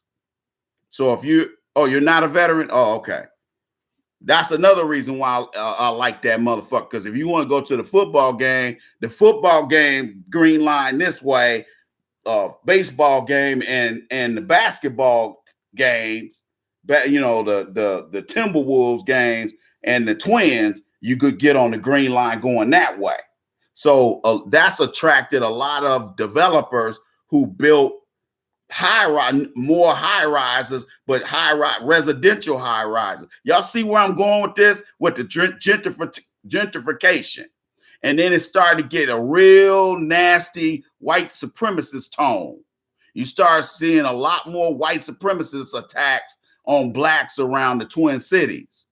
Like, remember when that Jamar Clark got killed about 4 or 5 years ago? And then they were marching because of that shit. They shut down I-94 and all that. Well, these white supremacists, they was having a sit-in or sit out. The motherfuckers they was out there all night, all day in tents and shit, protesting. And man, it was getting cold as a motherfucker out there. It was like 20 degrees, 15 degrees. These motherfuckers out there protesting. It's just like my man Reek say, who you protesting to? Who you protesting to? The people who've hurt you know who the fuck they are. But it make it real convenient for young urban professionals, mainly white. So we'll say yuppies. So they built a whole bunch of high rises, and they start importing all these white girls from other places who mainly were under the age of 35. Why? Because they got they moved a whole bunch of medical research jobs. The Twin Cities or downtown Minneapolis, they got a Mayo Clinic now. They got a Mayo Clinic insurance system. We used to be, they just did research like the Cleveland Clinic. They just that. Now, these motherfuckers provide medical insurance. I could have got sent over there to Mayo Clinic. A couple of times they sent me over here to the University of Minnesota, which is just as good. University of Minnesota hospital is the bomb diggity. Nigga, if you in trouble, that's the best place to go. Even their county house, even Hennepin County hospital's a good damn general hospital. They county, but they still good as fuck. Hell, I went over there to get treatment for a couple of things. They sent me down there. Anyway, so they bringing this new energy in. So you got to understand, when the reason why a lot of these cities are being gentrified, here's another big reason. They're being gentrified because, for we already know the reasons why. But another reason why they're gentrifying a lot of these cities, like these old, especially these Rust Belt cities like Minneapolis, St. Paul, it's because the Caucasian, their birth rates are very low. And so when you look at cities like Minneapolis, St. Paul, Cleveland, cities like that, especially cities that got major pro teams. You know, Minneapolis, St. Paul is a what I call a big middle-sized city. They only got, you know, in Minneapolis and St. Paul, there's no more than about 700,000 people. That ain't a lot of people. But yet they got an NFL team, they got a Major League Baseball team, they got a NHL team that's been there about 10 years. And they got an MLS team now. And in St. Paul, they got a minor league team. Y'all see what I'm talking about? So they got, and they got NBA. I forgot to say NBA. They got a major NBA team. They ain't shit. And they got a very well supported WNBA team, the Lynx, who get damn near just as much love. Them women support the Lynx because the Lynx don't want three WNBA championships. But here's what I'm saying, guys. They're trying to bring this new energy in, but the problem is most of the people that live in this country live in the Midwest, going over to the Northeast. Most people live in climates like what I live in, cold as fuck most of the year. Maybe not snowing most of the year like it is on the East Coast, but we get snow here too. We get a hell of a lot of rain, which gets old quickly. Making love by the window pane when it's raining outside, that might be good in theory, in a song, in a dramatic song. I'm talking about the fabulous dramatics. I want to go outside in the rain. Like I said, good in theory, not in practice. Not when you get my age. It might be romantic in a song, but after a while, you get tired of that goddamn rain and you want to go outside. Anyway, they start bringing that new energy in there. And you, if you notice, in all of these major cities, where I'm not talking about big cities like Philly, New York. I ain't talking about the big cities like that. I'm talking about those cities like Cleveland's a major city, but Cleveland's a little smaller than Detroit. You understand what I'm saying? Detroit's a major city, but Detroit Metro is small. Just like the Twin Cities, you got two cities next to each other. Unlike, you know, just like Portland, you go over the bridge, you in Vancouver. But a little bit different in although the Mississippi River does divide St. Paul. Anyway, there's a different vibe there. You getting women from other places around the country who might not be all that receptive to dating black men, like those Minnesota or Wisconsin born white girls. Y'all see where I'm going with this? So for the first time in ever since I've lived there, the many times I've lived there,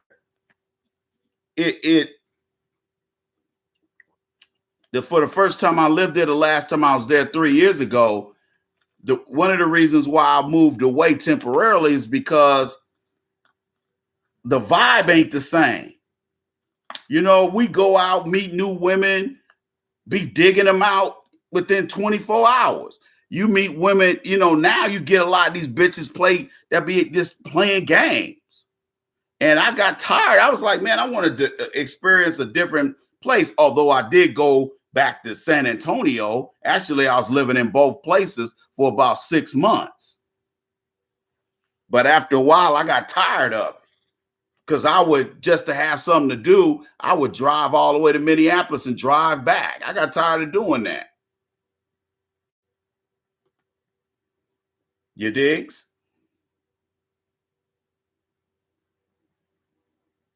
All right, guys, let's hit the link.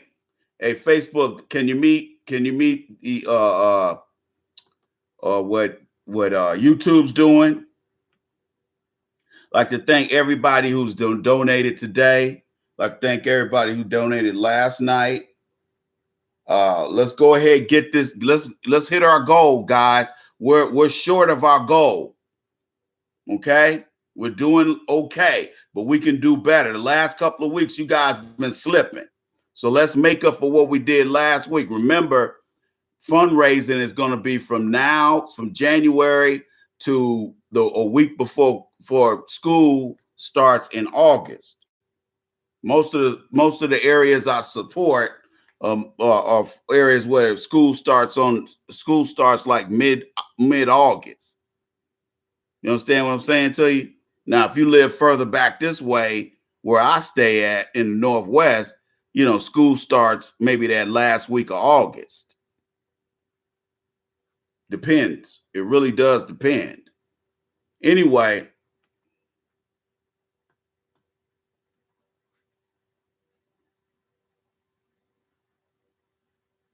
try to pick up where I left off at.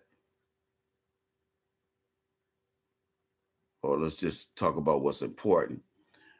Here's the thing, guys. Most of these women are tragics. They're tragic bitches. They're tragic bitches. I'm gonna coin that term right here on the player circle. They're just tragic bitches. They're tragic because you have to understand, if a woman lives by the seat of her looks, then once she hits the wall, what happens? If she's all ego and no confidence, and remember, a woman's self-confidence is built based on how much of a lady she is, how modest she is, and the respect of fellow women, peers. All of that together helps with self-confidence, because when a woman says, well, you know, I'm just the baddest bitch. Well, why? Well, I'm the baddest bitch because I look better than these other hoes. That's ego. That's childish. That doesn't help me. If I'm looking for a girlfriend and a wife, does that help me? No, that hurts me, because I'm talking to a dumb bitch. When you hear bitches say stupid shit like motherfucking, you know, I'm the baddest bitch in here, fuck these hoes. No, you just a person that can't get along with other women because you see your other women as competition. That's insecurity. That's why it's so difficult for a good-looking black woman to make it unless she's a bed wench. It's hard for a very good-looking black woman who's I said 7 and up. It's hard for her. Don't let her be a dime and be natural. If her hair's cut short, it's natural and it's fly, or it's long, it's really long and it's fly. Not no weave, not no stanky, you know, crotch smelling weave.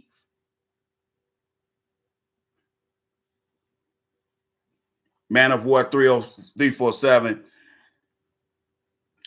there's a couple casinos that I go to up there that's on Indian land. But again, those Indians, the ones that got the real paper, they ain't around them casinos like that, because they're usually the managers of it. They're not. I mean, some of them do. They work as cashiers. They work in the restaurants. They work in the hotel.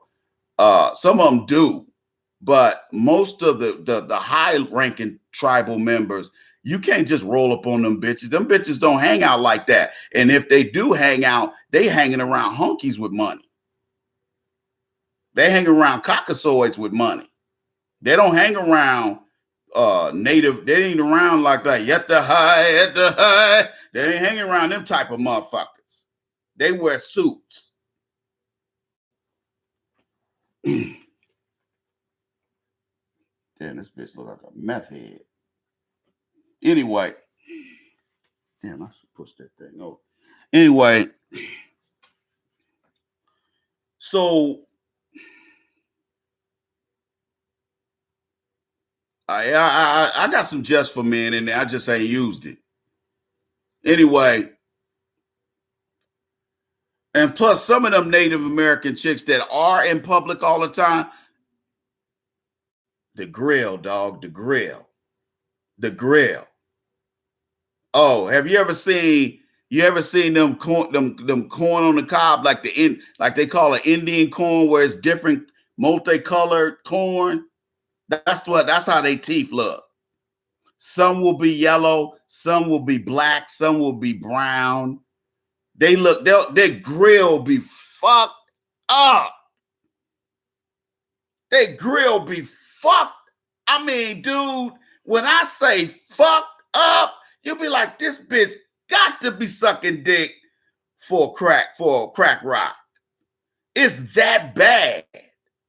Or they ain't got a fucked up grill. Maybe they got a cute face, but then they got a washboard ass, just flat as a motherfucking checkerboard. Just a carpenter's dream. Ass just flat. You can just bend that bitch over and start playing checkers. Or start playing bones.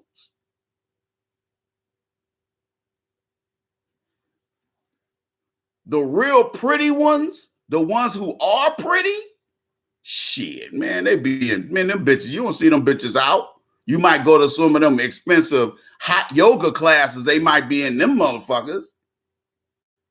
But they got a lot. That's why I be telling guys, be like, oh man, I don't be dating them. Because I've had guys reach out to me and say, hey man, I'm thinking about, at least visiting the Twin Cities. And they like, hey man, I don't want to, I ain't too all into them white girls. I said, dude, when you get up there, you're gonna be surprised that they got a gang of white girls, but it's a lot of Indian women, it's a lot of Arab women. They got Hispanic women. Now, the first time I moved up there, I was dating a Puerto Rican chick from New York. Got a lot of New York Puerto Ricans there. They got a lot of Asians, but a lot of the Asians fuck around in St. Paul. So if St. Paul really ain't your cup of tea, you ain't gonna run into, unless you work with them, you ain't gonna run into too many Asian chicks, at least Asian chicks that fuck with niggas. Now the lower socioeconomic Asian chicks, they fuck with brothers. But they ain't gonna have no money and they ain't gonna have no college degree. They just gonna be working chicks. They ain't gonna be hoes, but they just gonna be average chicks. I worked with a couple of them. They were cute. I just ain't really into Asian bitches, man. Niggas be just frothing at the mouth over Asian chicks, especially brothers that been in the military. I'm like, damn, you niggas. Why y'all niggas be going ape shit over these Asian bitches? Y'all act like ain't nobody else got no hot, wet pussy. Dude, I fuck Asian bitch. I fuck mixed Asian chicks. And let me tell you something. Let me tell you something. I'm just going, I don't even rank no more, because it doesn't matter what the race is. foreign Caucasian women look better, smell better, and they're much more cooperative, and they ain't on that feminism shit. There'll be a dime, and you fly that bitch over here. That bitch will be in. You come home from work. That bitch been unclean, be unshampooed. Your goddamn carpet dusted, mop, swept and mop. Got the cobwebs off the goddamn ceiling. You come on, you be like, man, who apartment is this? I ain't in one. I'm in one. Let me see, 1B. I'm in 1B. What the fuck? Be a dime. The bitch would be, oh, you want schnitzel? Okay. So you get some schnitzel and hit that thing from the back at the same time. The bitch would be like, guten Tag, oh, guten Tag, guten Tag. Okay. They love to suck your dick up when you're sitting on the couch watching the 6 o'clock news too. Oh, they love that shit. They'll just get the slobbing. Okay.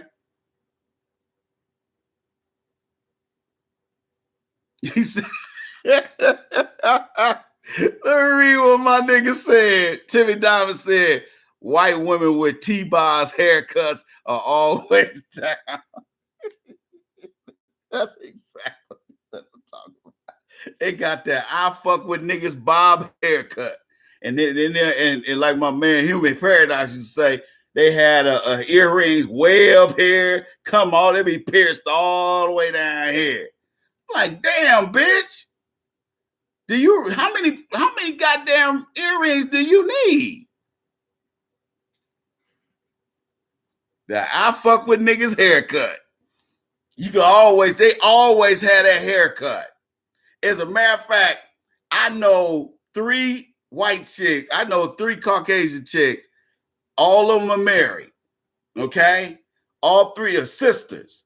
And all of them got that bob haircut. And they all now there's only one. There's one that's married to a Mexican. He a Minnesota Mexican. He one of the Mexicans don't know that because he a lawyer. He college educated. He ain't a Mexican. So they call him a Minnesota. One of my cousins. So he a Minnesota Mexican. Okay, she married to a Mexican he funny as hell. He's so full of shit that he's funny. You know how some people real full of shit. And they instead of being annoying, it's comical. That's him. That's him. They got a big ass house. Now the wife is cool. Old girl cool. But he's a dick. But he's not good at it because he didn't come from money. He got a little 2,500 square foot house. It's a big, for Minnesota, it's a newer house. It's a house that was built, 15, 20 years ago. So it's a new house. It's probably about a $500,000 house.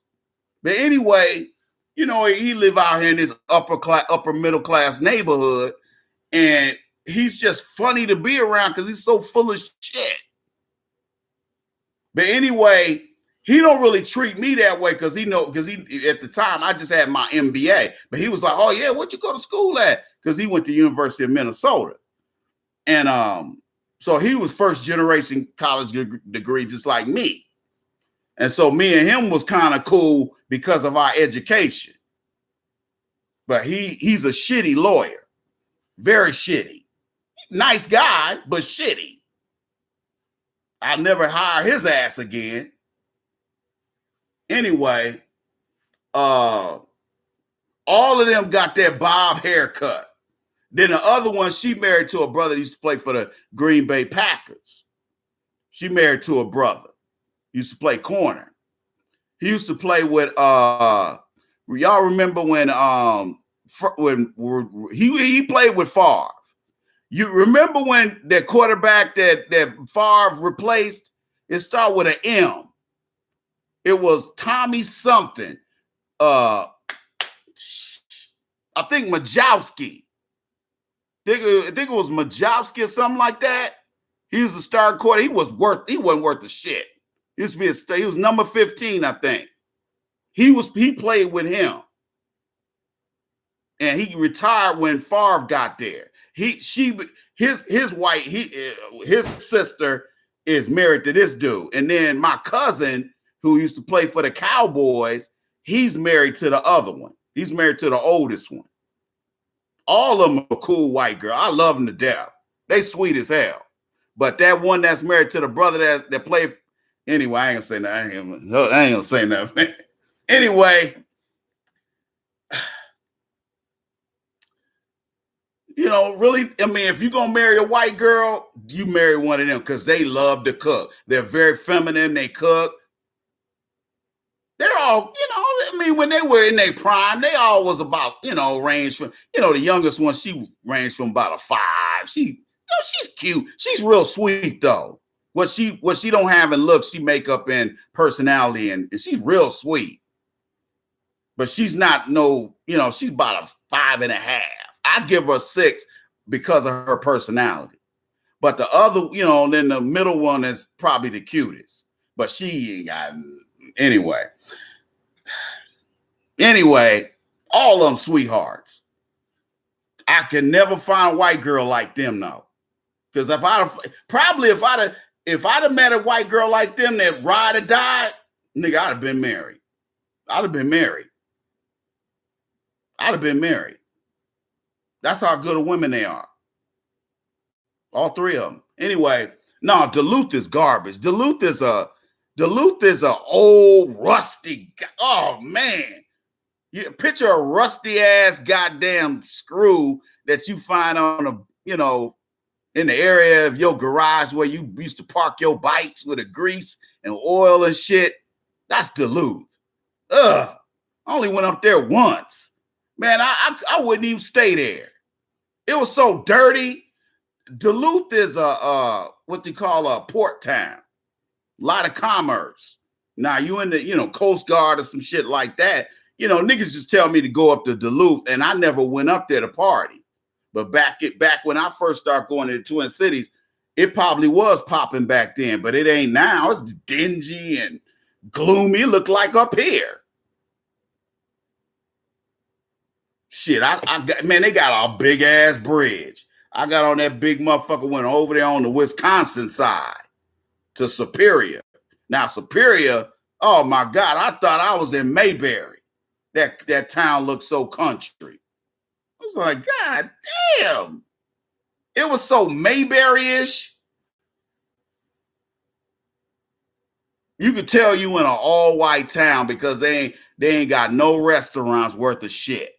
Only restaurants you see is Burger King, Taco Bell, you know, the national shit, Pizza Hut.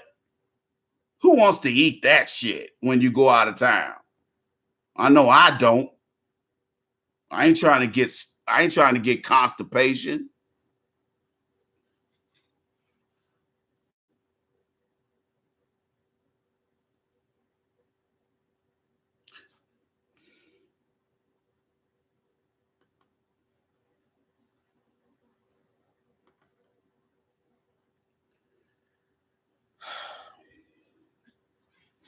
So here's the thing.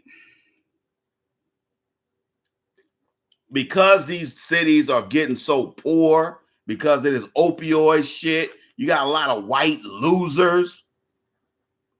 That's actually dragging down a lot of these cities. Because you got half the young people out here that are, you know, a pool of women you would like to date, or men you would like to date. It's gone from, you know, just a bunch, you know, most young people under 30 being drug addicts everywhere. And then you got then you just got bum bitches. It's a lot of bum bitches in the Twin Cities. They love to get that welfare out up there. That's why a lot of black hoes from Racine and Milwaukee and Chicago moved to the Twin Cities to get on welfare. That's why black women, after a while, they end up moving back to Chicago because ain't no men, and there ain't that many hood rat men. They lock niggas up in the Twin Cities, nigga. Them niggas that think they can run capers up there in the Twin Cities, think them niggas slow up there, think them white folks are slow. Man, they be locking them niggas up. I told y'all, nigga, I was in jail with nothing but niggas. It wasn't no white dudes in there. And the white dudes who was in jail, them motherfuckers was drunk driving, and it wasn't that many of them. It was nothing but niggas in there. And yet, black people don't even make up 1% of the 12 of the Twin Cities. So you got to ask yourself, what's really going on? A lot of those blue collar jobs that used to be in cities like the Twin Cities, they done left. Caterpillar was a major employer there. They left and went overseas. You got a lot. That's a very industrial area. There, if you go over there to North Minneapolis, kind of north, kind of. If you go to northeast Minneapolis, it's a different city. Southeast or southwest is different. It's just a different city. All those different quadrants, it's just totally different vibe. You go over there in that northeastern area, that's the old area. You got a lot of old redneck bars. I don't go to them bars over there. Be nothing but honkies in there. I don't go over there. Some of those areas are immigrant areas. There's a lot of going toward the St. Paul area. In Minneapolis, you start running into a lot of Mexicans.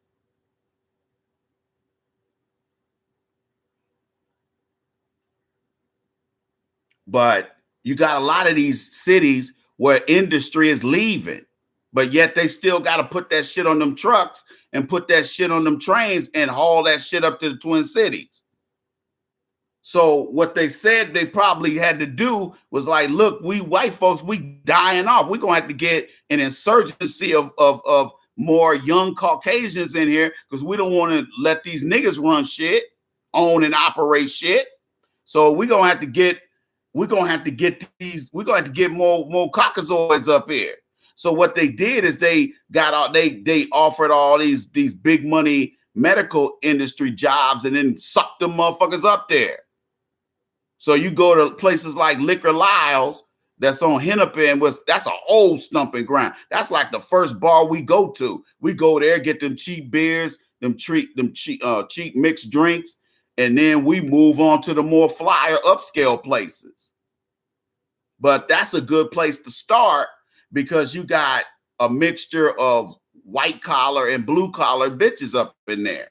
So you come in there and you might, it might be a typical lush ass bitches in there that everybody done fuck, but then there'll be community pussy. But then you have, it used to be you have every now and then you have these other women that come in there. Now it's just a big, huge, you go over there on a Thursday, Friday night to Liquor Lyle's and you can't even get a parking spot if you go over there after about 6 o'clock in the evening. Shit, even the wintertime it'd be packed in there. And then the lady that owned it, the white lady that owned it, she's a friend of my cousin, and I know her because one of her waitresses tried to steal from me. Anyway, shit, she be so busy. I'll be like, hey, such and such, hey, Candace. She be like, hey, she won't even look. She's so damn busy. Food good, but it's a hole in the wall. Bathroom's disgusting. But it Liquor Lyle's is shit. But you go in there now and you got all these young ass little young white dots in there. And almost all of them are under 35 and they work in the medical industry. Because sometimes I talk to them. I'll be like, y'all just moved there, huh? They be like, yeah. I said, how they get y'all up here? They said, bonus, moving. They moved us up here. I said, y'all must be RNs, huh? They like, yeah, we're RNs. So they paying them like $80,000 to start, but them bitches be working 12 to 16-hour shifts. Cause I done dated some of them hoes. Some of the craziest bitches I've ever dated were RNs. RNs and teachers. Can you believe that? There's some thought ass teachers out here. Anyway, they've changed the complexion of the city. The vibe is different. They trying to cater to upscale white folks now. Everything is, when I first moved there to the Twin Cities a long, long time ago, it catered to the working man and working lady. It wasn't too expensive, although it is a higher standing of living type city. It is not a dirty, nasty city like Milwaukee or Chicago or LA. It ain't got that dirt on it like that yet. But it's getting there. So you got to understand something. You got people moving from South Dakota, North Dakota, moving to the Twin Cities for better opportunities, selling them farms. Because I dated a couple ex-farm girls. You get you one of them, you really, hopefully bitch ain't got no vices like smoking and drinking too much. Some of them girls ain't too bad, but some of them ain't that attractive either. He said, sound like West VA. The Flame and Taste Show Lounge. Nigga, what you talking about? Chicago?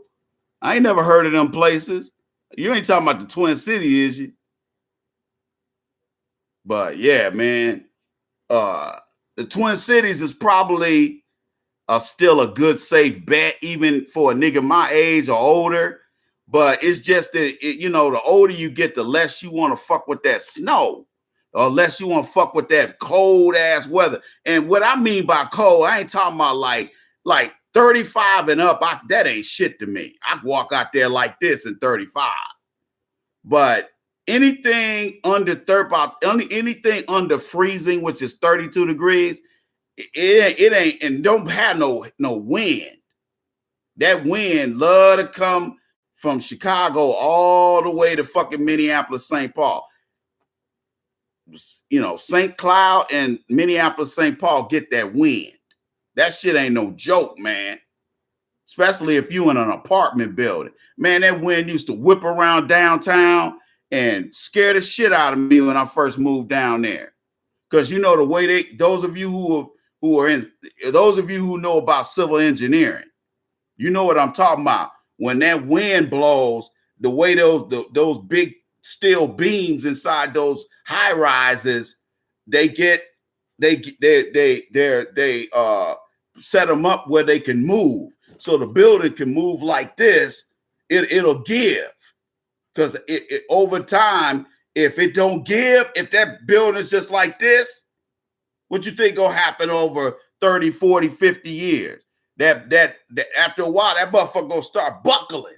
And as soon as it's easy for that motherfucker to get some cracks in it, and even like in the middle or the top, it's easy for that building to start doing this here.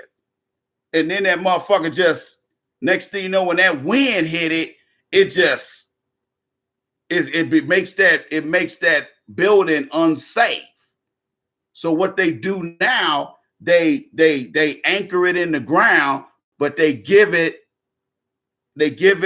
wiggle room so it can move like this in that wind.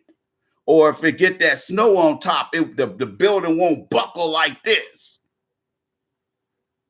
As you can tell, I used to be in civil engineering. That's why I know 9/11 was an inside job. I'm just gonna leave it right there, allegedly. I'm just gonna leave it right there. I ain't gonna talk no more about 9/11 because niggas don't believe it. See, I know about civil engineering. Jet fuel don't burn no big ass building down like that. That's ridiculous. Jet fuel won't burn a house.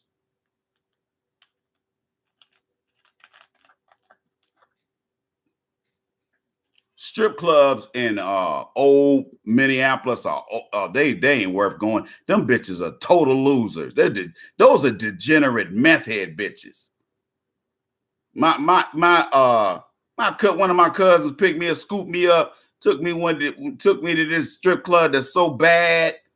You wanted to tip them bitches. It was so sad in there. Oh, it was depressing. Big old, them typical places where you go, had them white truck drivers, motherfucker them pull their rig 3 blocks down. They fell in love with a stripper named Misty. They got a meth habit and a heart of gold. Fuck out of here, man.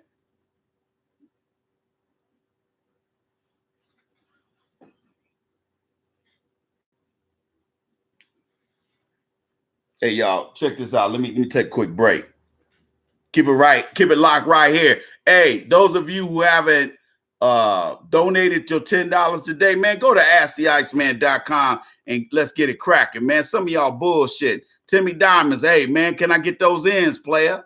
I know you kind of short on the funds, man. Can I get a 5? Can I get a 5 spot today, bruh? Can I get it cracking now? Facebook, let's get it cracking. Come on, Lon.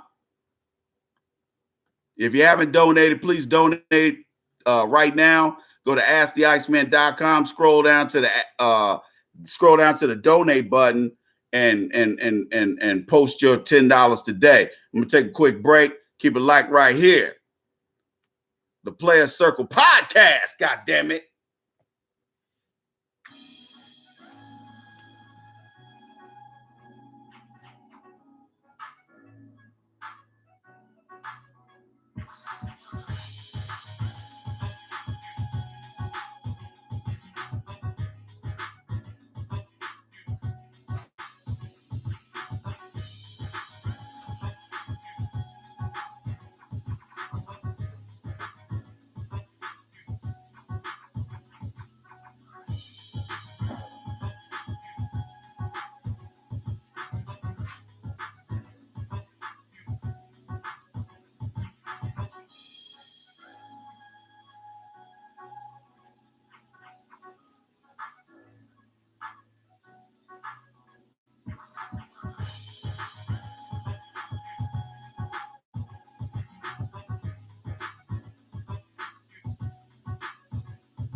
Thanks everybody that donated. A man JM, thank you, brother, for just donating.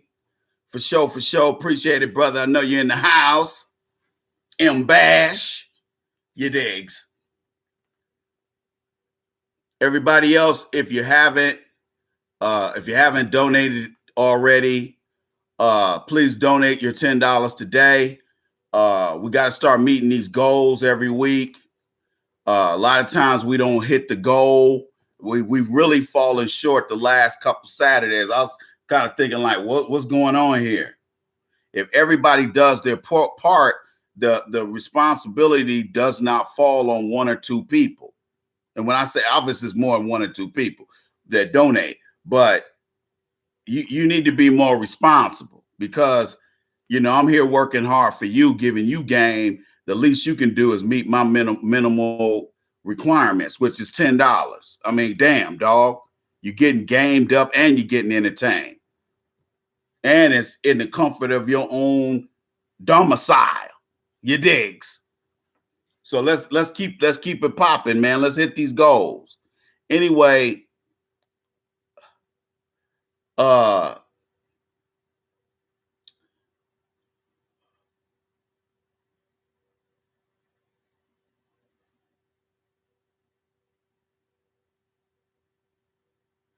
a lot of times, like I said, a lot of these cities are changing, and you're going to have to learn how to change with them. And I think the reason why you're seeing so many dudes out here, not just because a lot of you guys are coming out of single female headed households that didn't teach you how to deal with women. It's not just that. It's a combination of a lot of shit. It's also a combination of you being resistant to change. A lot of you niggas are resistant. You can't, just because you move to another city doesn't mean all of a sudden you're going to turn into a world's biggest player. That ain't how it works. Feminism has poisoned every stretch of this country geographically. Every city has been affected. Hell, there's probably the only place there ain't feminism. We might need to check to get confirmation is the Amish, the Mennonites. Need to check to see if there's some feminism popping up over there. Because these motherfuckers, I'm gonna tell you, feminism has poisoned these women the last 50 years. So the byproduct of what you see right now is bum bitches, old bum bitches who are young, but because of the wall, they hitting the wall a lot faster. They gonna be a young old bum bitch.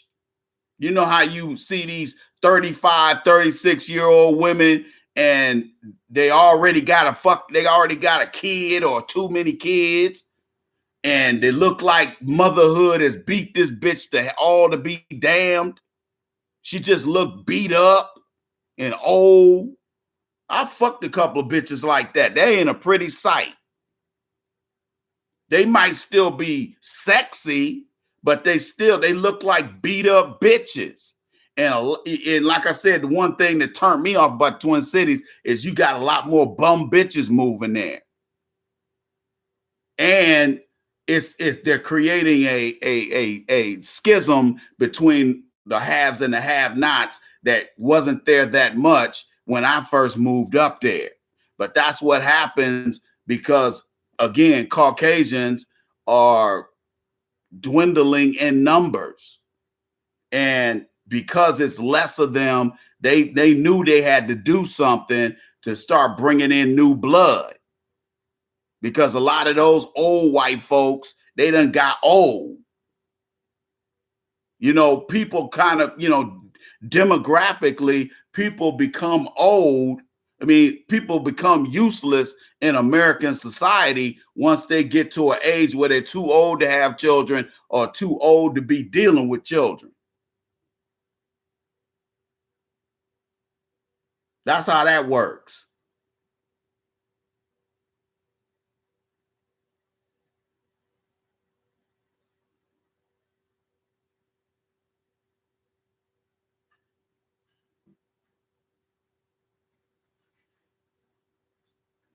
That's how that works. You digs?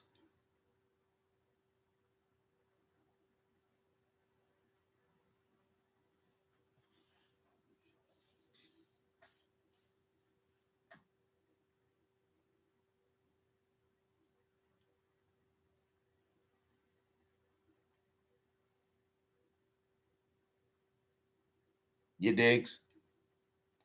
But that affects dating. It affects you have to understand, it's just like they said, the graying of America. They used to do this. Lester Holt used to do this little piece on the nightly news where he say the graying of America. This was like probably 12, 13 years ago. Talking about how America's getting old and less white. A lot of these Caucasians are getting old. And because they didn't have a whole lot of kids the last 30, 40 years, there's, their numbers have gone from 85, 86% majority race down to like mid 60s. And it's dropping. Every 10 years, it's dropping drastically. So you have to understand something. If they could create a society where there's haves and have-nots, they can tweak the society so that the have-nots have a little bit more than they used to have. Because the problem is, when people say, well, the growing pains of a city is crime.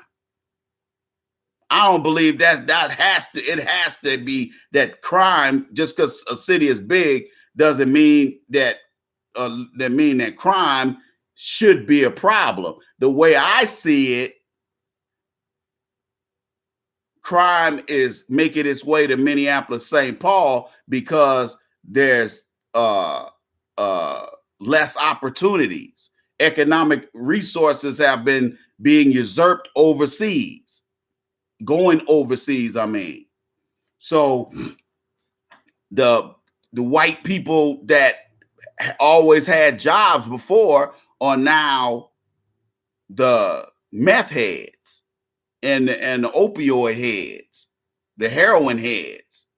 They're the crank head. I mean, not the crank, because crank is meth, but the opioids. They own that shit. And now they're going in and out of jail because and a lot of these motherfuckers are going to jail because of their drug addiction. And so what the problem is there's no money, there's no funding to deal with this serious problem. And again, you can't still lock everybody up. That's why they passed that crime bill. It didn't have nothing to do with us. You got niggas up there talking about, well, they talked to JC, they talked to a couple of people, and the main reason why they passed that crime bill is because they finally listened to what we had to say. Nigga, it ain't got nothing to do with that. They passed that crime bill for Trump. Trump wanted to pass for him and his family, but also all these white folks going to jail on these humbug drug charges. Because you got to understand, once somebody catch their ass nodding off and they got a baby in the car or they sitting at the daycare, you know what's going to happen. They're going to get charged with a felony. Next thing you know, they on probation and got a felony. Now they can't work. Now they staying with their mama. Now you got a 45-year-old bitch staying with her mama. She's still young enough to get some interest from niggas wanting to fuck her, but don't nobody want to carry that load. I know I don't. I ain't putting myself in a position where I'm gonna be wifing up some over the hill bitch. I'm like, man, I don't fuck with bitches that's about to die. I don't fuck with bitches that got one foot on a banana peel and the other foot in a damn grave.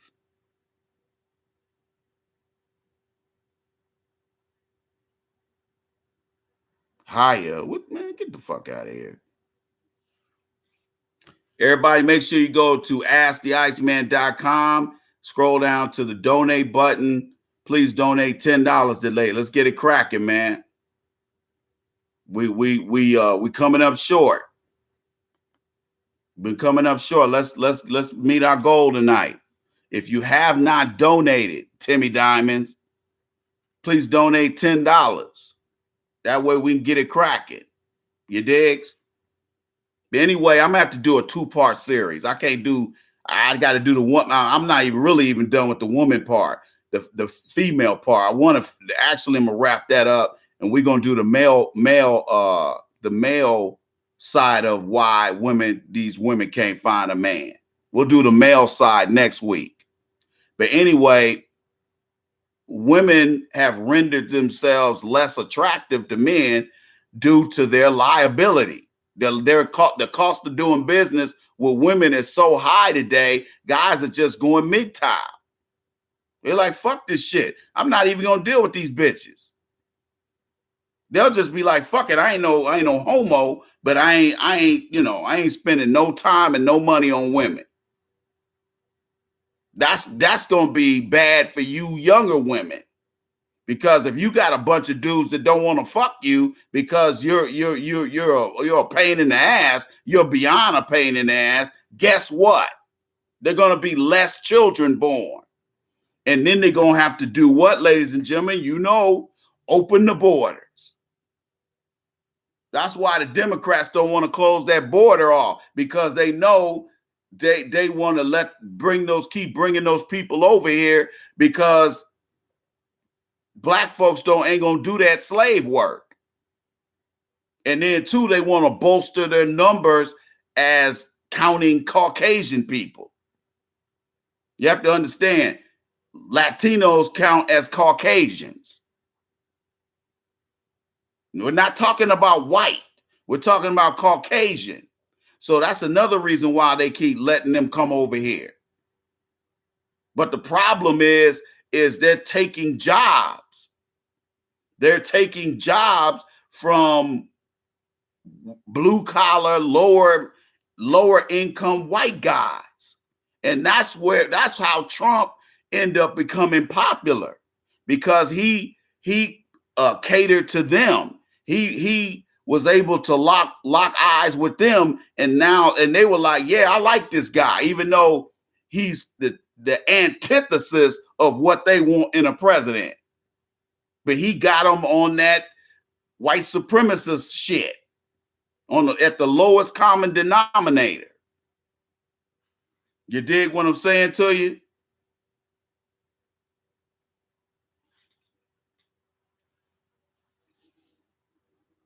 That's why I keep telling you, man. I keep telling cats, dating is damn near a waste of time. Like I said, I meet women all the time. I'm not saying I'm a player. I meet women all the time because I stay in decent shape. And contrary to how I look sometimes on this live stream, I look older on here because I ain't got no professional lighting. So those of you who try to make jokes and say, oh, the Iceman look like he 100. I know I don't look that old. But because there's no lighting, it makes me look old on here. I always have women say, you don't look your age.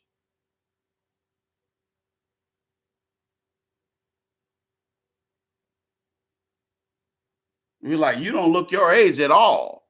You're in pretty good shape. That's the purpose.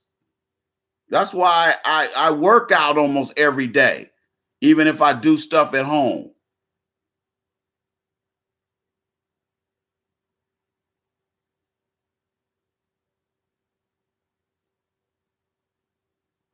That's the difference, David Fernandez. That's the difference.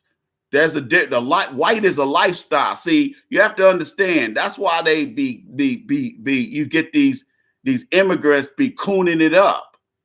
The reason why they coon it up so much when they come over here is because they want to be considered white. At some point, they want to be considered white.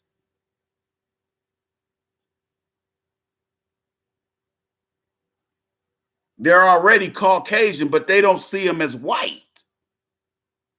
There's a difference. See, I didn't figure that out until, 7 or 8 years ago. I didn't figure that out. I didn't know race that really, they shouldn't even, the Department of Commerce, which does the census, they shouldn't even be putting that on there. Because they got Caucasoid on there, but they still they got white on there too. I don't know what they're gonna have on there this time around. I don't know what they're gonna have on there. They probably could have on there cracker. They might be liable to have that on there. They were like, oh, they got a box for cracker. Let me check that too. Here's the thing, people, and I'm gonna talk about this because with men, dating is more about economics than anything else. See, with women, dating ain't really economical. It's no big deal whether it's expensive or not to them because they're usually the ones being taken out until they hit that wall real hard, and maybe they gotta be out here being a female simp. Because like I said, I did a video on female simps. That's one thing that I noticed up there in the Twin Cities. It used to be more female simps up there. Not that much anymore. You digs? But we're gonna do the male part next week.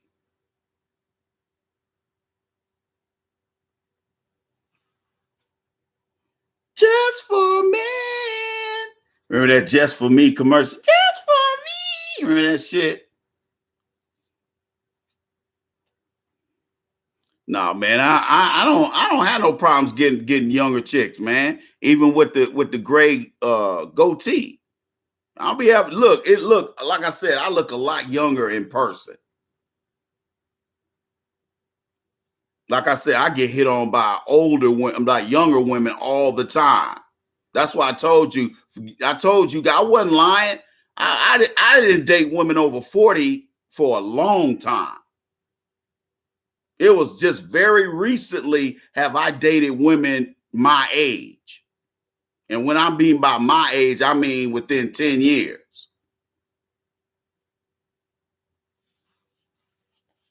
Real talk. If you want the Iceman to keep it a $1.50.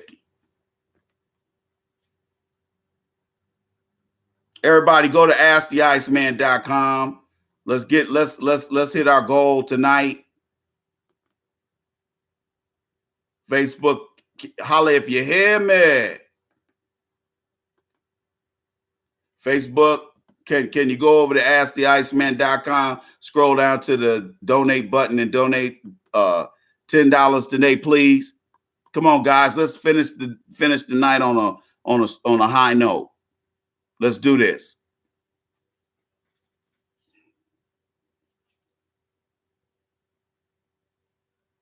But for a woman, see, the reason why a lot of this stuff, even though I'm telling you about a little bit about how I date and I'm in my mid-50s, the reason why a lot of this can apply to you, even as a young blood, is because in 10 years, you're going to be the middle-aged brother.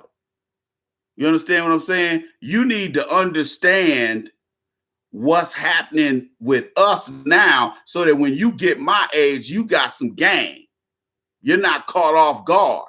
Because I'm going to be honest with you, man, moving into the mid-50s was different for me. It was different than mid-40s. I had a lot more youth back then. Right? Every year I get more and more tired. Some days I need a nap. Some days I got to come home and take an old man nap. Okay? Your priorities change the older you get. When I hit 60s, I'm going to be different then. I'm going to still keep it pimping. Okay? I'm going to still keep it player. But I'm I'm gonna really work. I'm just gonna break down and go overseas and bring somebody back and take care of them, because I'm not gonna get stuck with an American woman who's shaped like SpongeBob, no manners, no respect for men, and then got too many goddamn kids. Because one is too many. When you start talking about women who got a lot of baggage, I'm to a certain degree, my attitude is I don't really want to fuck with you.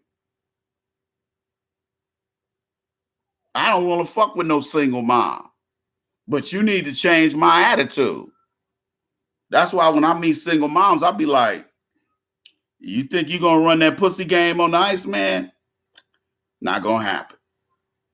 Because I'll take that energy that I could be using, wasting on you, having sex with you or trying to pursue sex with you. I'll spend that time finishing that book or finishing these songs. I'll redirect that energy to somewhere where it could be used positively.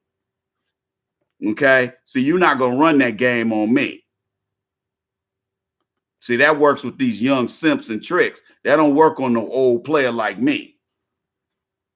You can rub pussy juice on my face all you want. You won't get a reaction from me because I already been in the game too long.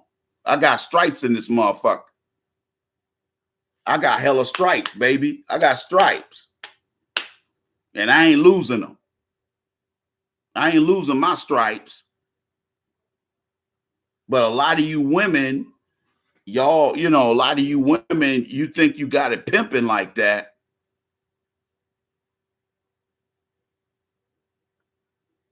I'm not trying to talk like I'm no player. I'm just saying, hey, I ain't got to make none of this shit up. Yeah, I have been on a lot of different continents slanging dick. That's how I can sit here and tell you what's cracking. That there's different women around the world, but that's not to say that feminism ain't destroyed some of them areas where I was just at 20 years ago that was popping overseas. Although to a certain degree, a lot of these other societies, they won't allow shit like feminisms. They don't talk to their men stupid like that. You go to Europe, they don't talk to their men stupid. You go to these African countries, they don't talk to their men stupid. You go to Latin America, they don't talk to their men stupid. They only do that shit over here.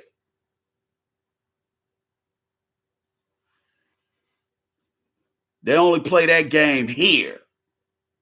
And like I said, a lot of these bitches are so dumb, they keep playing the same games and they get my age and get stuck.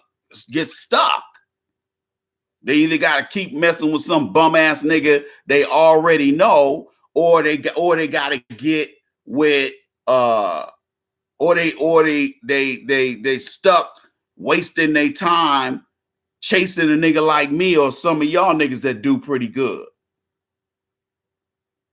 This woman won't acknowledge the fact that she done lost. A lot of women don't want to face the fact that there ain't no more road to drive. They need to just give up and just leave it alone and just stop playing. Either just be the town old hoe, continue to be that till they too old to hoe, or sit down and shut the fuck up with that one dude. And stop walking around this motherfucker with wandering eye syndrome. I get tired of going places, some old ass fucking beat down, jack-o'-lantern looking, or fat as fuck looking, caucasoid chick sitting up here with an attitude like looking at me like, oh, I can get you. Or they give you that look like, oh, I wish I'd have tried some black dick before too late. Man, it's too late now. But some of them bitches still be trying to sneak on online dating, trying to get some black pipe. Or these old hags that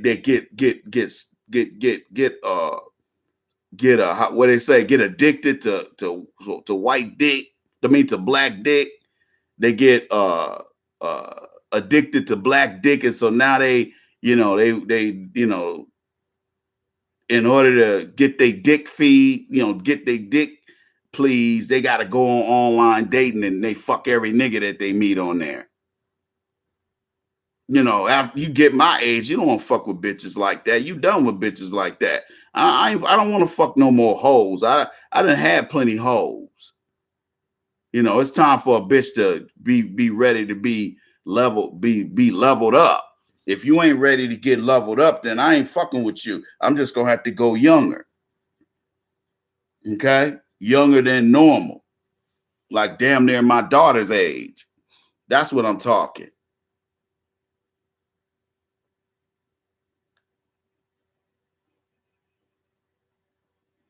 Timmy Diamond, stop playing. You know damn good and well buying somebody dinner ain't got nothing to do with taking care of somebody. You talking stupid. And stop quoting these Bible verses or half Bible verses. Anyway, y'all, let's go to, hey guys, go down to asktheiceman.com. I think what I'm going to do is read the rest of that article. And we'll finish up the women, why the female explanation of why American women don't deserve a good man. But we'll finish up next week. We'll do that. We'll finish up the female part, and then we'll finish up the male part. Can you dig it? You tuned in to the Player Circle podcast. Go tell a friend, loved one about the show. Tell them to subscribe to the Mad Voodoo Man channel. Tell them to subscribe to the Mad Voodoo Man channel. If you like what you hear and you're not a subscriber, hit the subscribe button and hit the bell. You digs?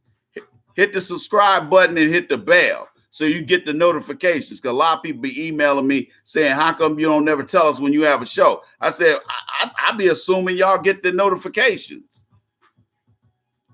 YouTube is funny like that. Because some of my subscribers say, hey man, it's almost 3 or 4 weeks in a row that I don't know about the shows. I'm like, well, I don't know what to tell you. Now you can go to the Iceman Show at yahoo.com and send me your email address so you can be on my email list. But subscribe to my channel if you haven't. And then as a precaution, what I want you to do is send me your email address. That way, if before the next show, I can email you, I can send you a block email and tell everybody when we're going to have a show. You digs? But those of you who haven't donated, go to asktheiceman.com and donate $10 today. All right, let's do it. Let's try to do this next week, God willing. Remember, every Saturday is $10 donation Saturday. So let's not act brand new. All right, let's get it cracking. You tuned in to the Player Circle podcast. I am your host, the player partner himself, the Iceman. Holla at your boy.